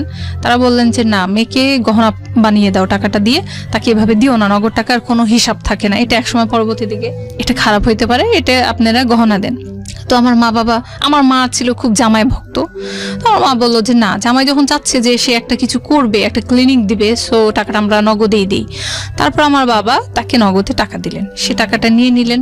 আর তারপরে আমার বাবা যেহেতু গভর্নমেন্ট সার্ভিস হোল্ডার ছিলেন, উনি তো রিটায়ার হওয়ার পরে টাকাটা তাকে এভাবে দেওয়া হয়েছে। ঠিক আছে, দিচ্ছেন, ভালো কথা। উনি ওইটা নিয়ে চেম্বারও খুলছেন, সবকিছু হয়েছে। চেম্বার খোলার পরে মানে ফার্স্ট চেম্বার, তার এখনো অনেকগুলো চেম্বার, কিন্তু ফার্স্ট চেম্বার আমার বাবার টাকাতে হয়েছে। তো এভাবে চলতেছে। পরে হুট করে 3টা বছর এভাবে দেখতেই মানে 4-এ বিয়ে হইলো, দেখতে 6 চলে গেল, 7-এ আমি প্রেগন্যান্ট। এখানে একটু বলি, আপনি তখন ঢাকাতে নাকি রাজশাহীতে? ঢাকাতে চলে তখন ঢাকাতে এসে আলাদা থাকছেন? আচ্ছা, আলাদা না, ওনার বাড়িতে, তাদের বাসাতেই থাকতেছি। আচ্ছা, তাদের বাসাতেই থাকছি ফ্যামিলির সঙ্গে। তো ওনার সঙ্গে যখন থাকতে থাকলাম, তো তারপরে হচ্ছে উনি চেম্বার দিলেন। হুট করে যখন প্রমাণ হইলো যে হ্যাঁ আমি প্রেগনেন্ট হয়ে গেছি, তারপরে ওনার মা সহজভাবে নিছেন, আর উনি এটা সহজভাবে নেন নাই। ঠিক আছে, আর এই জায়গাটা প্রেগনেন্সির ব্যাপারে এখানে বলি, উনি কিন্তু এর আগে রাজশাহীতে যখন আমি ছিলাম, আমি 2বার প্রেগনেন্ট হয়ে গেছিলাম তার ভুলের কারণে। উনি 2বারই কিন্তু বাচ্চা নষ্ট করছেন। এটা আমার মা বাবা আজও জানেন। আজ আমি অন এয়ারে এসে বললাম, কারণ এখানে কোনো কিছু লুকানোর নেই। আর আমার লাইফটা খোলা বই, কোনো ইনভেস্টিগেশনের দরকার নেই, কারণ আমার সম্পর্কে তার ফ্যামিলি মেম্বাররা বলবে, আমি বলবো না আমার সম্পর্কে যারা আমাকে চেনে স্টিল না। তো তখন যখন আমি প্রেগনেন্ট হয়ে গেলাম, তখন উনি বাচ্চা নিবেন না, বাচ্চা ফালাই দিবেন, এটাও ফালাই দিবেন। আমি ওর পা ধরে কাঁদতেছি আর বলতেছি যে দুইটা অলরেডি তুমি মারছো, তোমরা তো অনেক নামাজ কালাম পড়ো, প্লিজ এই বাচ্চাটারে মাইরো না, এর কোনো দোষ নাই, এটা নাও, আমার দরকার হলে বাবা পালবে, আমার বড় বোনের যেমন বাচ্চা হয়েছে পালতেছে এটাও পালবে। তো এই কথাটা আমার শাশুড়ি পাশের রুম থেকে শুনছে, দিয়ে আমার হাজব্যান্ডে ডেকে বলছে যে এটা কি হচ্ছে, তুই কি বাচ্চা ফেলে দিতে যাচ্ছিস, তোর বউ কি প্রেগনেন্ট? তখন আমার চাচির শাশুড়ি তাকে ফোন করে বলছে হ্যাঁ আপনি ছেলের বউ প্রেগনেন্ট, মিঠু এটা ফেলে দিতে যাচ্ছে। তারপরে আমার শাশুড়ি বললেন যে ঠিক আছে বাচ্চাটা ফেলো না, এটা গুনাহ, যা হয়েছে আগে হয়েছে, বাচ্চাটা নাও। এরপরে ডাক্তার আমার শাশুড়ির সামনে বসে থেকে তাকে বলি আমাকে কিছু ওষুধ দাও, তুমি একজন ডাক্তার মানুষ, ওষুধ দাও, আমার খারাপ লাগতেছে। সে কথা বলে না, মেঝের মধ্যে হেঁটে বেড়ায়। পরে সে আমাকে গ্লুকোজ খাওয়ায়, চিনি খাওয়ায়, এটা খাওয়ায় সেটা খাওয়ায়। আমি যখন ভালো হই তখন সে বলে যে চুপচাপ মুখ বন্ধ করে শুয়ে থাকবা। এই জন্য আমার এগুলো সহ্য করতে পারি না, এই জন্য আমি বলছিলাম যে প্রেগনেন্ট হয়ে না, বাচ্চা ফালাই দাও। এখন তোমাকে দেখবে কে? আমি দেখতে পারবো? আমি এখন সারা রাত জাগবো তোমার সাথে? তাহলে আমি অফিস কিভাবে করবো, আমি চেম্বার কিভাবে, রুগী দেখবো কিভাবে? আমি তো ভাবলাম সত্যি তো, এটা তো আমার অন্যায় হয়ে গেছে। তো ঠিক আছে, এইভাবে কাটলো 3টা মাস। যেই কাটছে 3 মাস কাটার পরে একটা দিনও মানে যাইতে দেয়নি। ঠিক 23 তারিখে আমাদের 3 মাস কাটছে। 23 তারিখের দিন সে নাইটের টিকিট কাটছে, আমার মনে আছে। নাইটের টিকিট কেটে আমাকে নিয়ে চলে আসছে এখানে। আসার পরে উনি ওনার কিছু ফ্রেন্ডকে বলে রাখছিলেন যে তোরা দেখা করতে আসিস আমার শ্বশুর বাড়িতে। তার ফ্রেন্ডরা আসছে, দেখা হয়েছে। তো দেখা হওয়ার পরে সে একটা রাতও কাটায় নাই। তো উনি ঢাকা আসার পরে আমাদের বাসায় আর কোনো দিন একটা রাত কাটান নাই, এত বিয়ের এত বছর পরে। আর মজার ব্যাপার, আজ পর্যন্ত আমি যদি অন্য কোনো ছেলেকে নিয়ে গিয়ে আমার বংশের মানুষের কাছে বা আত্মীয় স্বজনের কাছে গিয়ে বলি এটাই আমার বাচ্চার বাবা, তারা এটাই মানবে, কারণ সে কখনোই আমার আত্মীয় স্বজনের বাসায় যায় নাই, তাকে কেউ দেখে নাই। আচ্ছা আচ্ছা, এটা মজার ব্যাপার যে আমাদের কোনো ছবি ছিল না, একসাথে ছবি ছিল না। যেদিন ঢাকা থেকে আমাকে নিয়ে আসে তার আগে আমাকে মানে নমিনি বানানোর জন্য, তার কোনো ব্যাংকের কাজের জন্য নমিনি বানানোর জন্য একটা ছবি উঠাইতে হবে। তো যখন স্টুডিওতে নিয়েছিল তখন স্টুডিওর ছেলে বলছিল, তার পরিচিত ছিল, ভাবিকে একটু পেছন দিক দিয়ে হাতটা দিয়ে ধরেন, আমরা একটা ছবি উঠাই। সেই একটা ছবি স্টিল নেওয়া আমার কাছে আছে, এছাড়া আমাদের কোনো স্মৃতি ছবি নেই, দেখাইতে পারবো না। এই একটাই, ওয়ান অ্যান্ড অনলি, হ্যাঁ, লাস্ট অ্যান্ড ফাইনাল। তো এই ছবিটাই। তারপরে যখন আমার বাচ্চা হবে আমাকে দিয়ে গেল, তখন একটা মোবাইল দিয়ে গেছিল, ছোট্ট একটা মোবাইল ছিল, সিম ছিল, সেই কল করতো। তো আমি 7 দিন 8 দিন অপেক্ষা করতাম। আমি আস্তে আস্তে প্রেগনেন্ট অবস্থায় যেমন হয় পরিবর্তন শারীরিক হতে থাকে। উনি ওই যে আমাকে দিয়ে আসছেন, আর কখনো আমাকে নিয়ে আসেন নাই ঢাকায়, মানে বাচ্চা হওয়ার আগ পর্যন্ত আমাকে কখনো ঢাকায় নিয়ে আসে নাই। আমি রাজশাহীতে থাকতাম, আমাকে কল করতেন না। আমার মানসিক মানে আস্তে আস্তে আমার ডিপ্রেশনটা, ফ্রাস্ট্রেশনটা এত বেশি গভীর হইতে থাকে, আমার ঘুম আসতো না। আমি সারা রাত হেঁটে বেড়াইতাম। আমি চাইতাম এই মুহূর্তে, মানে একটা মেয়ের সবচেয়ে সুন্দর মুহূর্ত প্রেগনেন্সি, তার বাবু হবে, তার হাজবেন্ড তাকে টেক কেয়ার করবে, তাকে ভালো ভালো কথা বলবে, তার জন্য ছোট ছোট গিফট, খাওয়ার জিনিসে না তো টেক কেয়ার করবে, যেটা খাও, এটা খাইলে তোমার ভালো হবে। আমি এটা শুনতে পাইনি। ওই যে সে বাচ্চা নেবে না, কেন আমি বাচ্চা নিলাম, রাগ, ঘৃণা। সে ফোন করতো 7 দিন 8 দিন পরে, মোবাইলটা থাকতো, আমি সারাদিন তাকিয়ে থাকতাম যে একটা কল আসবে, হয়তো রিংটোন বাজবে, লাইট জ্বলে উঠবে। কখনো লাইট জ্বলতো না। 7 দিন 8 দিন পরে হঠাৎ রিং বাজতেছে, সে ফোন করতেছে, গড়ে মনে হয় 59 সেকেন্ড অথবা 39 সেকেন্ড এমন হয়তো কথা। হ্যাঁ, কেমন আছো, ভালো আছো, হ্যাঁ ওষুধ খাচ্ছ, ডাক্তার দেখাইছো, গেছো, আচ্ছা ঠিক আছে রাখি, আমার রোগী আসছে, সে রেখে দিত। যে সে আমাকে টাকা পাঠাইতো না, প্রতি মাসে অন্তত 1000 টাকা দিক, যেন ওইটা দিয়ে আমি বাবার টাকা খরচ না করে ওর টাকা দিয়ে খাবো। আমার বড় বোন তোলা ভাই আছে এই বাসাতে, আমি বলতে পারি হ্যাঁ আমার জামাই ডাক্তার পাঠাইছে, এই টাকাটা দিয়ে আমি ফলমূল কিনে খাচ্ছি, কি হরলিক্স কিনে খাচ্ছি। আমার ভিতর খারাপ লাগতো, সে পাঠায় না কেন। আমি রাগে জিদে, বিশ্বাস করবেন না যে আমি একটা হরলিক্স পর্যন্ত কিনে খাই না, একটা ডিম খাই না। আমি শুধু খাইতাম ডাল, সবজি, মাছ, মাংস, এগুলো মানে বাসায় যেগুলো হইতো আমি এটা প্রচুর পরিমাণে খাইতাম। কিন্তু এক্সট্রা যে ফল মূল, হরলিক্স, একটা ভিটামিন ওষুধ, সেটা পর্যন্ত আমি ইচ্ছাকৃতভাবে কিনে খাই না। কিন্তু মাশাআল্লাহ আমার প্রেগনেন্সিতে কোনো সমস্যা নেই। আমার বাচ্চা 4 কেজি ওজন ছিল। মানে করা হয়, আল্ট্রাসাউন্ড করা হয়, তখন কিন্তু দেখা হয় যে ছেলে না মেয়ে। আমার দেখা হয়েছিল যে ছেলে হবে। আমি এটা রাতের বেলা যখন তাকে খবরটা দেই, তো তখন আমি চাচ্ছিলাম যে সে একটা ভালো কথা বলবে। তো সে কখনো এটা বলে নাই যে হ্যাঁ আমি খুশি। আমি বলছি যে তোমাদের বংশের বাতি আসতেছে, তুমি খুশি না? তো ওই দিন তাদের বাসাতে তার বড় বোন ছিল এবং বড় বোনের ছেলে মেয়েগুলো খেলতেছিল। সে সাইডে বলতেছিল এটা করিস না, ব্যথা পাবি, ওটা করিস না, এই তুই ওকে মারলি কেন? আমার খুব ভালো লাগলো যে সে তো ভালো বাবা হবে, একজন খুব টেক কেয়ার করবে বাচ্চাকে। আমি বলছি যে যেভাবে তোমার বোনের ছেলে মেয়েকে ভালোবাসতেছো, তুমি নিশ্চয়ই আমার ছেলেটা কেমনই ভালোবাসবা, তাই না? বলছে আজকে বলছো আমি মনে হয় জীবনে কোনোদিন আমার ছেলেকে ভালোবাসতে পারবো না। আমি পুরো আমি তাকে যে বলবো যে কেন? ওই যে আমার দোষ হয়েছে, তার বিনা মর্জিতে বাচ্চাটা আমি নিছি, আবার বাচ্চাটা আমি ফালাই দেই নাই তার কথাতে। এভাবে যেদিন বাচ্চাটা হয়, ক্লিনিকে সবাই আসছে, সব ডাক্তাররা আমাকে দেখতে আসছে, যেহেতু পরিচিত ডাক্তার ওয়াইফ, সবাই দেখতে আসছে, তার ফ্রেন্ড সার্কেলের ওয়াইফরাও দেখতে আসছে এবং অনেকে আসছেন, ফল মূল মানে টাকা পয়সা সবাই দিয়ে গেছে দেখতে বাচ্চাকে দেখে। ওই মুহূর্তে তখন আমার জ্ঞান ফিরেনি, রাতের 9টা বাজে, দুপুরে আমার সিজার হয়েছে। তো জ্ঞান ফিরে নাই, কিন্তু জ্ঞানের মধ্যে অনেকে এসে বলতেছে, আমি মাঝখানে যখন সজাগ হই তখন দেখি যে সবাই এসে বলছে যে ডাক্তার আসছে। আমি বলি না, সে কোনোদিন আসবে না, এই বলে আমি সেন্স চলে যায়। আমার এতটুকুই মনে আছে। তারপরে বলে আমি সেন্সলেস হয়ে যাই। পরে যখন রাত 9টার পর আমি পুরোদমে যখন সুস্থ একদম আমাকে কেবিনে নিয়ে যাওয়া হয়, তখন আমি দেখি যে সে আসে না। আমি ফার্স্টে আমার মাকে জিজ্ঞাসা করতেছি আসে নাই? তুই তোর বাবুকে দেখতে চাইবি না? আমার বাবু তখন আমি দেখি নাই ফেস। তো আমি বলছি যে আগে বলো না ওর বাবা আসে নাই। বলছে যে মনে হয় গাড়িতে আছে, আসবে, অত টেনশন করছিস কেন, এসে যাবে। আমি তখন আমার এত মানে কি অস্বস্তি হচ্ছে, একটা সিজার করা মানুষ, ওই মুহূর্তে জ্ঞান ফিরে আমার খুব মানে শারীরিক সব সমস্যা মিলে মনে হচ্ছে আমি মারাই যাব। কেন নাই আমার হাজবেন্ড, কেন নাই? আমি ফার্স্টে তার মুখ দেখবো।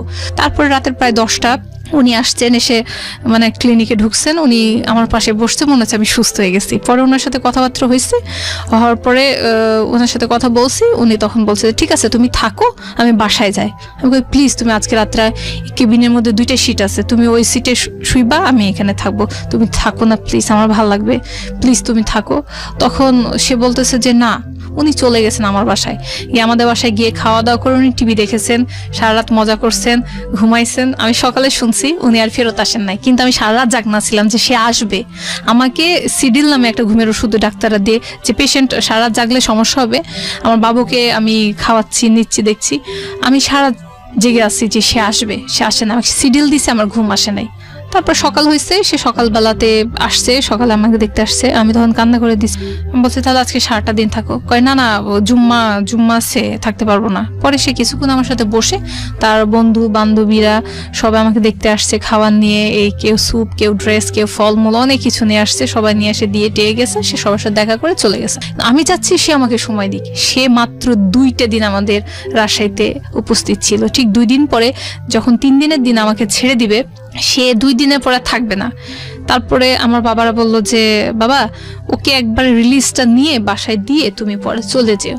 তখন ও কষ্ট করে থাকছে, থাকার পরে আমাকে বাসায় দিয়ে দুপুর 1টার দিকে রিলিজ হয়েছে। সে দুপুর 1:30 তার টিকিট, সে টিকিট কাটছে বাসের, সে চলে যাবে। আধা ঘন্টা সে কোনো রকমে আমাকে নামাই দিয়ে সে হুড়পাড়াপড়ি করে চলে যাচ্ছে। তখন আমার ফ্যামিলি মেম্বাররা বলতেছে বাবা তুমি খাওয়া দাওয়া করে যাও। কই না, আমার সময় নেই, আমি বাসায় যাব, আমাকে চেম্বার ধরতে হবে। তারপরে সে যেই মাত্র চলে গেছে, তখন আমার মনে হয় আমার ভিতরটা ফাঁকা হয়ে গেল। 2টা দিন, এত মাস পরে আমার হাজবেন্ডকে আমি দেখছি, আর সে এতদিন পরে এসে চলে গেল। আমি এত কান্না করতেছি, আমার ফুপিরা বলতেছে এই তো শিলাইটা ফেটে যাবে, পেটটা ফেটে যাবে। আমি যে কেমন একটা হয়ে গেলাম, কাঁদতে কাঁদতে মানে একদম সেন্সলেস হয়ে যায়। মানে আমি কিছুক্ষণ পরেই অজ্ঞান হয়ে গেছি। কেন আমার বাচ্চাটা হলো, আমার বাচ্চার কপালটা খারাপ হয়ে গেছে। তার দাদি ফোন করে না, তার ফুপিরা ফোন করে না, তার চাচারা ফোন করে না। কেন করে না? আমার বাচ্চাকে কেউ ফোন করতো না, তার বাবা ফোন করতো না ঠিক মতো। তারপরে একদিন হঠাৎ করে ওর বাবা বলতেছে এই, আমি কাঁদতেছে, বলতেছি তোমার আম্মা কেন ফোন করলো না? আমার কেমন যেন জিদ ভেতর থেকে তখন চলে আসলো ওই অপারেশনের পরে। বলছে কেন তোমার আম্মা ফোন করলো না, বলো কেন করলো না। সে তখন বলতেছে এই তুই এত কথা বলতেছিস, তোকে আমি তালাক দিয়ে ছাড়বো। তো তখন থেকে তার মুখে তালাক শব্দটা চলে আসলো। তখন সেই কথাটা বলে ফোনটা কেটে দিয়েছে। আমি আমার মাকে বলছি এরকম এরকম ব্যাপার, সে বলতেছে। তখন আমার অবস্থা কান্না দেখে আমার মা তখন ফোন করলো, আমার শ্বশুর ওই সময় বাসায় আসছিলেন, আমার শাশুড়িকে আমার শ্বশুরকে ফোন করলো। তখন আমার শ্বশুর বলছে, হায় হায় আমার ছেলে এইসব বলেছে।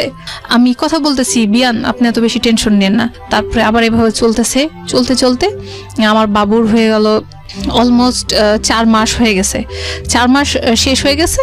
তারপরে আমার শ্বশুর, আমার এক মামাতো দেবর, আর সে আমাকে নিতে আসছে, ঢাকায় নিয়ে যাবে। ঠিক আছে, একটা ছোটখাটো গেট টুগেদার হলো, আমার মারা অনেক আয়োজন করলো, এর মধ্যে আমাকে বিদায় করে দিল। তখন বিদায় করে তাদের সাথে দিয়ে দেয়, তখন আমার বাবাও আসে আমার সঙ্গে, আমার মাও আসে। কিন্তু আমার বাবা মা থাকতে পারেন নাই, একটা আমাদের বাসায় অ্যাক্সিডেন্ট হয়েছিল, তাদেরকে ইমিডিয়েট চলে আসতে হয়। চলে আসার পরে আমি বাচ্চা নিয়ে টোটালি একা, একদম একটা, আমি বলতে গেলে সেই সময় ছোট মানুষ, সংসার বুঝি না, বাচ্চা কাচ্চা বুঝি না। আমি তখন এতদিন মায়ের বাসায় থাকছি, এখন হাজবেন্ডের বাসায় আসছি, কিভাবে বাচ্চা পালবো। তখন হুট করে আমার মানে ননদের স্বামী, ঢাকায় ননাস বলে, ননাসের স্বামী বলল যে তাকে কেন নিয়ে আসছেন, তাকে আমরা গিয়ে নিয়ে আসতাম, আপনারা কেন অনুষ্ঠানটা না করে তারা বাচ্চাকে নিয়ে আসলেন। মানে আমার ননদের স্বামীর একটা জিদ ছিল যে বিয়েতে আমরা নিয়ে আসতে পারি নাই, অন্তত বাচ্চা এসে আমরা নিয়ে আসবো। ননদের স্বামী তখন বললেন যে আম্মা আপনি আপনার ছেলের বউকে আলাদা করে দেন। মানে হুট করে আমার 22 দিন, আমি ঢাকায় আসছি 22 দিন, আমি তখন কিভাবে রান্না করে আলাদা খাবো। মানে একটা বাচ্চা সিজার করা মেয়েরা মনে হয় যে 2 বছরেও স্বাভাবিক হইতে পারে না, আমি মাজা নিচু করে অনেক কাজ করতে পারি না, তো মানে আমি বাঁকা হইতে পারি না। তো এই অবস্থায় সে বলছে যে আলাদা করে দেন। আমি আগে এমন ছিলাম যে যদি শাশুড়ি কিছু বলতো তো একটা প্রতিবাদ করা বুঝতাম না, হ্যাঁ শাশুড়ি আলাদা করে দিয়েছে মানে এটাই হইতে হবে, বাবা আমি কি বলবো, এটাই তো নিয়ম। তো আমি বলতেছি আম্মা আমি রান্না, আমি জিনিসপাতি হাঁড়ি পাতিল কিনে এনে দিতেছি, ফার্স্টের দিন আমি রান্না করে দিতেছি, আলাদা হয়েছে মানে আলাদা। আমার তখন আমার জাল বলতেছে, খেয়ালি তুমি প্রতিবাদ কেন করো না, তুমি প্রতিবাদ করবা। মানে সে তো অনেক মিডিয়া জগতেরই এক বড় বলতে পারেন যে ব্যক্তিত্ব, তার বোন, তার ছোট বোনের সাথে আমার ভাসুরের বিয়ে হয়েছে, সে অনেক অ্যাডভান্স ছিল, উনি ঢাকা শহরের মেয়ে, তো ওনারা অনেক বড় ফ্যামিলি। তো সেই মেয়ে মানে আমার জাল আমাকে অনেক বেশি পছন্দ করে। তো সে বলতেছে তুমি এত বোকা কেন, তোমাকে আলাদা করে দিচ্ছে, তুমি ছোট বাচ্চা নিয়ে কিভাবে খাবা, তুমি কেন বললো না। আমাকে না এসব বলতে পারবো না, আমার জামাই তো প্রতিবাদ করে না, সো আমার ভিতরে ট্রাই তুমি আসলেই না। তো তারপরে যাই হোক আমার আলাদা হয়ে গেলাম। কিছুদিন পরে আমার বাচ্চার হয়ে গেলো ডায়রিয়া হয়ে গেছে। আমি আমার হাজবেন্ডকে বলতেছি যে আমার বাচ্চা প্রায় যায় অবস্থা, 7 দিন ধরে একটা ছোট বাচ্চা কন্টিনিউয়াসলি ডায়রিয়া হচ্ছে। আমি বলতেছি যে তুমি ট্রিটমেন্ট করাও, সে বলতেছে যে আল্লাহ করো, আল্লাহ ভালো করে দেবে। তো আমি বলছি তুমি ডাক্তার, তুমি এত মানুষের ট্রিটমেন্ট করো, প্লিজ আমার বাচ্চাটাকে একটু দেখাও, পিজিতে নিয়ে যাও। আমার হাজবেন্ড পিজিতে আছে। তো তখন বলতেছে যে না আমার এত সময় নেই। তখন আমার জালকে বললাম যে ভাবি আমি কি করব, দেখো না আমার বাচ্চাটা মরে যায় অবস্থা, শরীরে পানি সমস্ত শুকাই যাচ্ছে, তুমি নাও দাও আমি নিয়ে যাচ্ছি। তখন আমার জাল অনেক করছেন, আমি আজও তার কাছে কৃতজ্ঞ। সে আমার বাচ্চাকে নিয়ে ট্রিটমেন্ট করাইছে, বড় ডাক্তার দেখাইছে, বড় ডাক্তার যেভাবে যা করছে আমার ছেলে বেঁচে ফিরছে। ঠিক আছে, উনি কিছুই করেন নাই। তো এভাবে আমার ছেলে আস্তে আস্তে বড় হতে থাকলো। আমার হাজবেন্ড ধীরে ধীরে ভাবলাম যে মনে হয় চেঞ্জ হয়ে যাবে। এমনও আমার মনে আছে যে এমনও কোনো দিন যায় নাই যে শুক্রবারে, অ্যাকচুয়ালি শুক্রবার মানুষের ছুটি থাকে, আমি আমার হাজবেন্ডকে দেখি নাই। অথবা আমি আমার হাজবেন্ডকে ঈদের সময় দেখছি যে চাঁদ রাতের দিন রাতের অলমোস্ট 4টার সময় সে বাসায় ফিরে, 4টার সময় সে বাসায় ফিরে সে অন্য রুমে শোয়, আমার সঙ্গে তখন থেকে সে শোয় না। অলমোস্ট মাসে একবার হয়তো বা এক ঘরে আমরা থাকি। তো আমাদের প্রায় সময় মানে দূরত্বটা এভাবে বাড়তে থাকে যে সে অন্য রুমে শুইতো, আমি অন্য রুমে শুইতাম। তাকে ডাক দিলেও সে আসতো না, শুইতো না। ছেলে বড় হচ্ছে, তার সাথে আমার দূরত্বটা বাড়তেছে। মানে আমি তখন ইনভলভ হয়ে গেলাম, আমার বাচ্চাকে পড়ানো, স্কুলে দেওয়া নেওয়া এভাবে চলতে থাকলো। সে টোটালি ধীরে ধীরে আমার থেকে ডিটাচড হইতে থাকে। হাজবেন্ড ওয়াইফের মধ্যে রিলেশন এই যে শুরু থেকে বিল্ড আপ হয়। 4 মাসের বাচ্চার আচ্ছা আপনার বাচ্চার বয়স কত এখন তার 12 বছর বয়স। এই গল্পটা সে জানে না, আমি তাকে আজও জানতে দিই না আর দেবও না। না, কিন্তু আজকে রেডিওর মাধ্যমে হয়তো সে জেনে যাবে, অনেক কিছুই জানবে এবং জানাটা প্রয়োজনীয় ইনফ্যাক্ট। কারণ প্রত্যেকটা বাচ্চারই উচিত তার মায়ের যে কষ্টটা মানে এটা আমিও আমার আমার আমার বেবিটা হওয়ার পরে বুঝতে পেরেছি যে আমার মা আসলে ওই সময়টা আমার জন্য কতটুকু কষ্ট করেছে। কারণ এটা মারা আসলে বাচ্চাদেরকে বলেন না বা বলার প্রয়োজন পড়ে না, কারণ হয়তো অনেক কিছুই বলেন, বোঝা যায় যে পরিণত বয়স থেকে হ্যাঁ মা কতটা কষ্ট করে সন্তানকে মানুষ করছেন, কিন্তু ওই সময়ের কষ্টটা একটা হচ্ছে যে পেটে রাখার কষ্ট আর পেটের থেকে হওয়ার পরে। এবং ভেরি ইন্টারেস্টিংলি আপনাদেরকে একটা জিনিস বলি, আজকে যারা রেডিও শুনছেন, আমি জানি এই অনুষ্ঠানটা লাখ লাখ মানুষ এই মুহূর্তে কান পেতে আছেন, সেটা খুবই ইম্পর্টেন্ট। এই দুটো জিনিস খুবই ইম্পর্টেন্ট, বিশেষ করে বেবি হওয়ার পরে। এটা আমার নিজের অভিজ্ঞতা থেকেই যেটা বলতে চাই, এটা আপনারা যারা ডক্টর আছেন তাদের কাছ থেকে শুনে নিতে পারেন। একটা যেটা হচ্ছে যে বেবি হওয়ার পরে একটা হরমোন গ্রো করে মেয়েদের শরীরে, যেটা অনেকখানি তাকে এগ্রেসিভ করে তোলে, হ্যাঁ, এবং অনেকখানি ভয়ানক রকমভাবে এগ্রেসিভ করে। দেখবেন যে সে কথায় কথায় অনেক বেশি রেগে যাচ্ছে, যে খিটমিটে হয়ে যাচ্ছে, খুব খারাপ আচরণ করছে। আমরা এরকম ঘটনাও শুনেছি, বিরল নয় পৃথিবীতে, নিজের শিশুকে মেরে ফেলতে চায়, এরকম ঘটনাও ঘটে। তো এটা হচ্ছে একটা হরমোনের প্রভাবে এটা হয়। মোস্ট ইন্টারেস্টিংলি বাচ্চাটা হওয়ার পরে আমরা বাচ্চার দিকে যে পরিমাণ কনসেন্ট্রেশনটা দেই, মায়ের দিকে আমরা সেরকম কনসেন্ট্রেশন দেই না, এবং এটা অনেক ভয়ানক রকমের বিপদের মুখোমুখি করে অনেক সময়। এবং এই হরমোনের প্রভাবটা একটা মেয়ের শরীর থেকে যেতে 2 থেকে 3 বছর সময় লাগে। এবং এই সময় দেখবেন যে মেয়েরা অনেক খটমটে আচরণ করছে। ভদ্রমহিলা যিনি সদ্য বাচ্চা প্রসব করেছেন তিনি অনেক খটমটে আচরণ করেছেন, ভুলেও তার সাথে কোনোভাবে খারাপ আচরণ করবেন না, শুধু মনে রাখবেন যে তিনি এটা ইচ্ছা করে করছেন না। আর এই মহিলার ক্ষেত্রে কেসটা তাহলে কি ছিল? শুধু এই মহিলা না, এরকম বাংলাদেশে অসংখ্য ঘটনা আছে যেটা এইরকম ডিজাস্টার মোমেন্ট তাদেরকে ফেস করতে হয়। আমরা আসলে অনেক বড় বড় কিছুর হিসাব রাখি, জিডিপির হিসাব রাখি, প্রবৃদ্ধির হিসাব রাখি, দেশ উন্নয়ন হচ্ছে এসবের হিসাব রাখি, কিন্তু ঘরের মধ্যে একটা মানুষ নিজের জীবনে কত বড় স্যাক্রিফাইস করছেন সেই হিসাবটা আমরা রাখি না, এবং রাখার প্রয়োজনও মনে করি না। অথচ ওই জিনিসটা না ঠিক থাকলে আসলে কোনো কিছুই ঠিক থাকে না। একটা কথা আছে, তোমার ঘর ঠিক তো সব ঠিক, ঘর ঠিক না তো কিছুই ঠিক না। আচ্ছা, যেখানটায় আমি ছিলাম, খেয়ালি আপনি যেটা বলছিলেন যে আপনার বাচ্চাটা মানুষ করার গল্প, এবং একই সাথে আপনার হাজবেন্ডের যে অবস্থাটা, তালাক দেওয়া বা এই জাতীয় কথাবার্তা, এবং ডিজাস্টার একটা মোমেন্ট ফেস করছেন, আলাদা হয়ে গেছেন, ওই সময়ের গল্প। তারপর এই সময় আমাদের দূরত্ব এত বাড়তে থাকে, ধীরে ধীরে বাচ্চাটা বড় হতে থাকে। মিডিলে এক সময় তার জীবনে অনেক ফ্রেন্ড সার্কেল অ্যাড হয়ে যায়। তো ফ্রেন্ড সার্কেল অ্যাড হওয়ার কারণে তার ক্লিনিক কিন্তু অনেক বাড়তে থাকে, ধীরে ধীরে 1টা থেকে 2টে, 2টে থেকে 3টে। সে কিন্তু অনেক ক্লিনিক পরিচালনা করতে থাকে, আদার্স গেস্ট হিসেবে গিয়ে সে ট্রিটমেন্ট করে আসে। যাই হোক, সে এখন অনেক বিজি মানুষ। তারপর হুট করে আমার বাচ্চাটা একটু বড় হয়ে গেল, ফ্রেন্ড সার্কেলের সাথে তার মানে এমনও দিন গেছে সে বলছে আমি ওই বন্ধুর সাথে আমি একটা ব্যাংকে লোনের জন্য যাচ্ছি, তো আমি সারাদিন আসতে পারবো না। পরবর্তীতে জানতে পারি যে সে তার ওইসব বন্ধুদের সাথে অ্যাকচুয়ালি টাকার হিসাব, ব্যাংকের কাছে লোন নেওয়ার হিসাব করতে গিয়ে সে কোনো দেখা যাচ্ছে মেয়ের সাথে গিয়ে বসে থেকে লাঞ্চ ডিনার এরকম সারতেছে। আমি এটা কিভাবে জানতে পারি? এক সময় হুট করে মানে আমি ফজরের নামাজ পড়ে উঠে যখন কোরআন শরীফ পড়ি, তখন সে আমাকে বলতেছে যে তুমি আমার মোবাইলে হচ্ছে একটা রেকর্ডিং আছে, একটু শুনে দেখো। একটা গন্ডা মাস্তান তার কাছে যেটা টাকা পণ বা চাই যে হ্যাঁ আপনি ক্লিনিক দিচ্ছেন, আপনাকে টাকা দিতে হবে। তো আমার চাচা যেহেতু ওসি ছিলেন, তো ওনাকে শোনাইতে হবে, এই জন্য আমাকে বলছে তুমি আগে শোনো, পরে ওনাকে বইলো। তো উনি ওনার মোবাইলে পাসওয়ার্ডটা খুলে দিয়ে উনি আমাকে মোবাইলটা দিয়ে বললেন যে তুমি শোনো। তো আমি ভোরবেলাতে আমার কাজ শেষ করে আমি শুনতেছি। এই সময় শুনতে গিয়ে অনেক কিছু মানে তার ভয়েস রেকর্ড ছিল, সে তার ফ্রেন্ডদের সাথে কিভাবে কি বলছে, তার আদার ফোনগুলো আপনি শুনে ফেলেন? হ্যাঁ। তো এখানে এত দিন ধরে শুনি নাই, তখন শুনছি যে তার এমনও ফ্রেন্ড আছে যারা হচ্ছে বড় বড় ইন্টারন্যাশনাল হোটেলগুলো আছে, সেখানকার ম্যানেজার, মানে অনেক ভালো পোস্ট, অনেক বেশি স্যালারি। তো ওইখানে অনেক মেয়েরা থাকে যাদের সাথে ওই ম্যানেজারদের সাথে সম্পর্ক।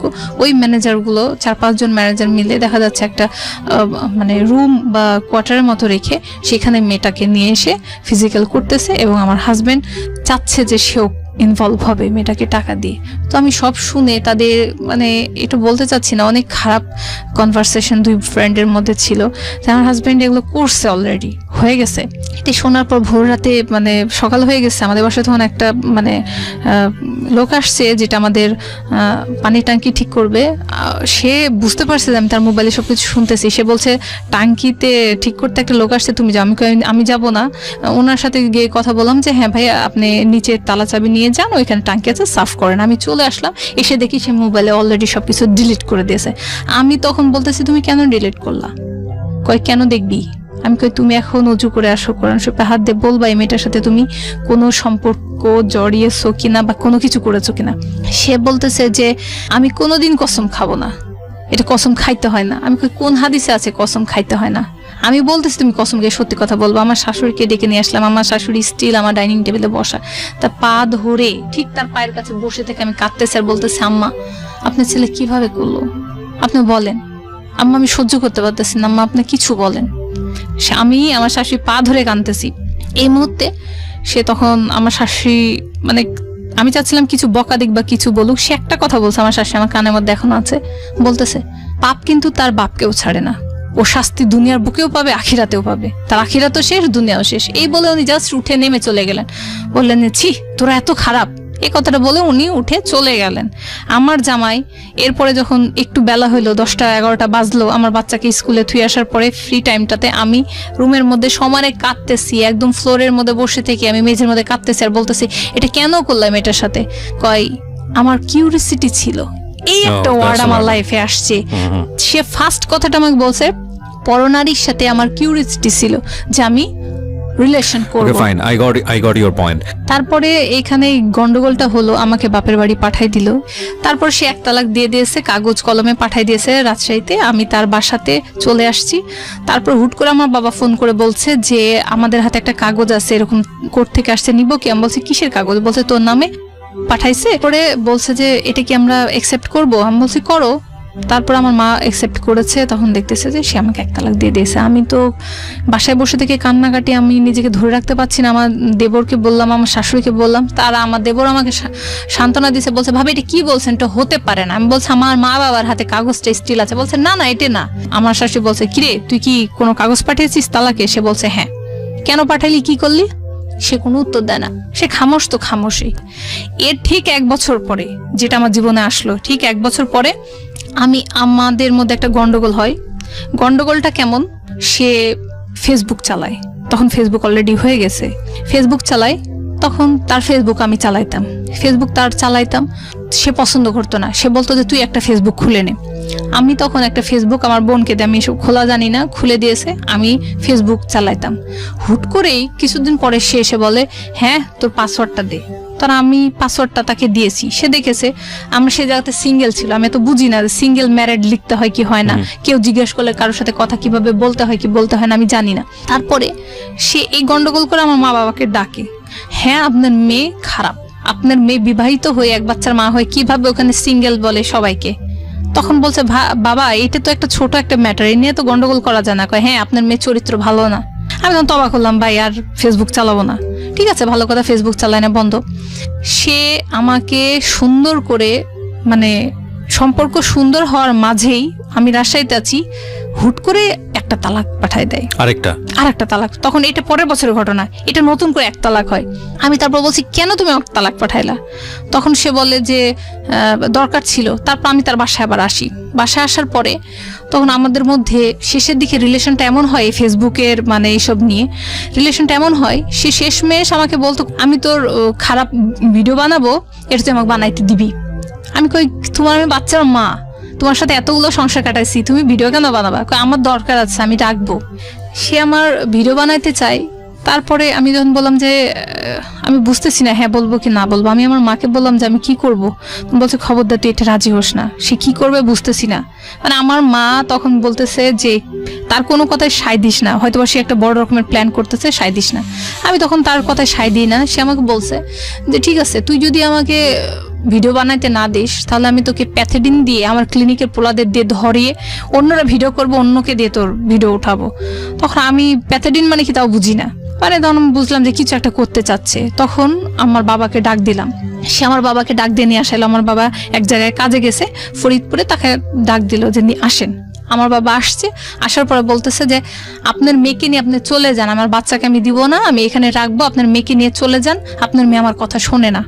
তারপর আমার ছেলেকে নিয়ে যে যখন আমার বাবা চলে আসছে তখন আমার জামাই আমাকে বলছে যে এই ব্যাগটা গুছাবি, তুই এখন বের হয়ে চলে যাবে, আমি এই জন্য নামাজ পড়ে এসে দেখি তুই এ বাড়িতে নাই।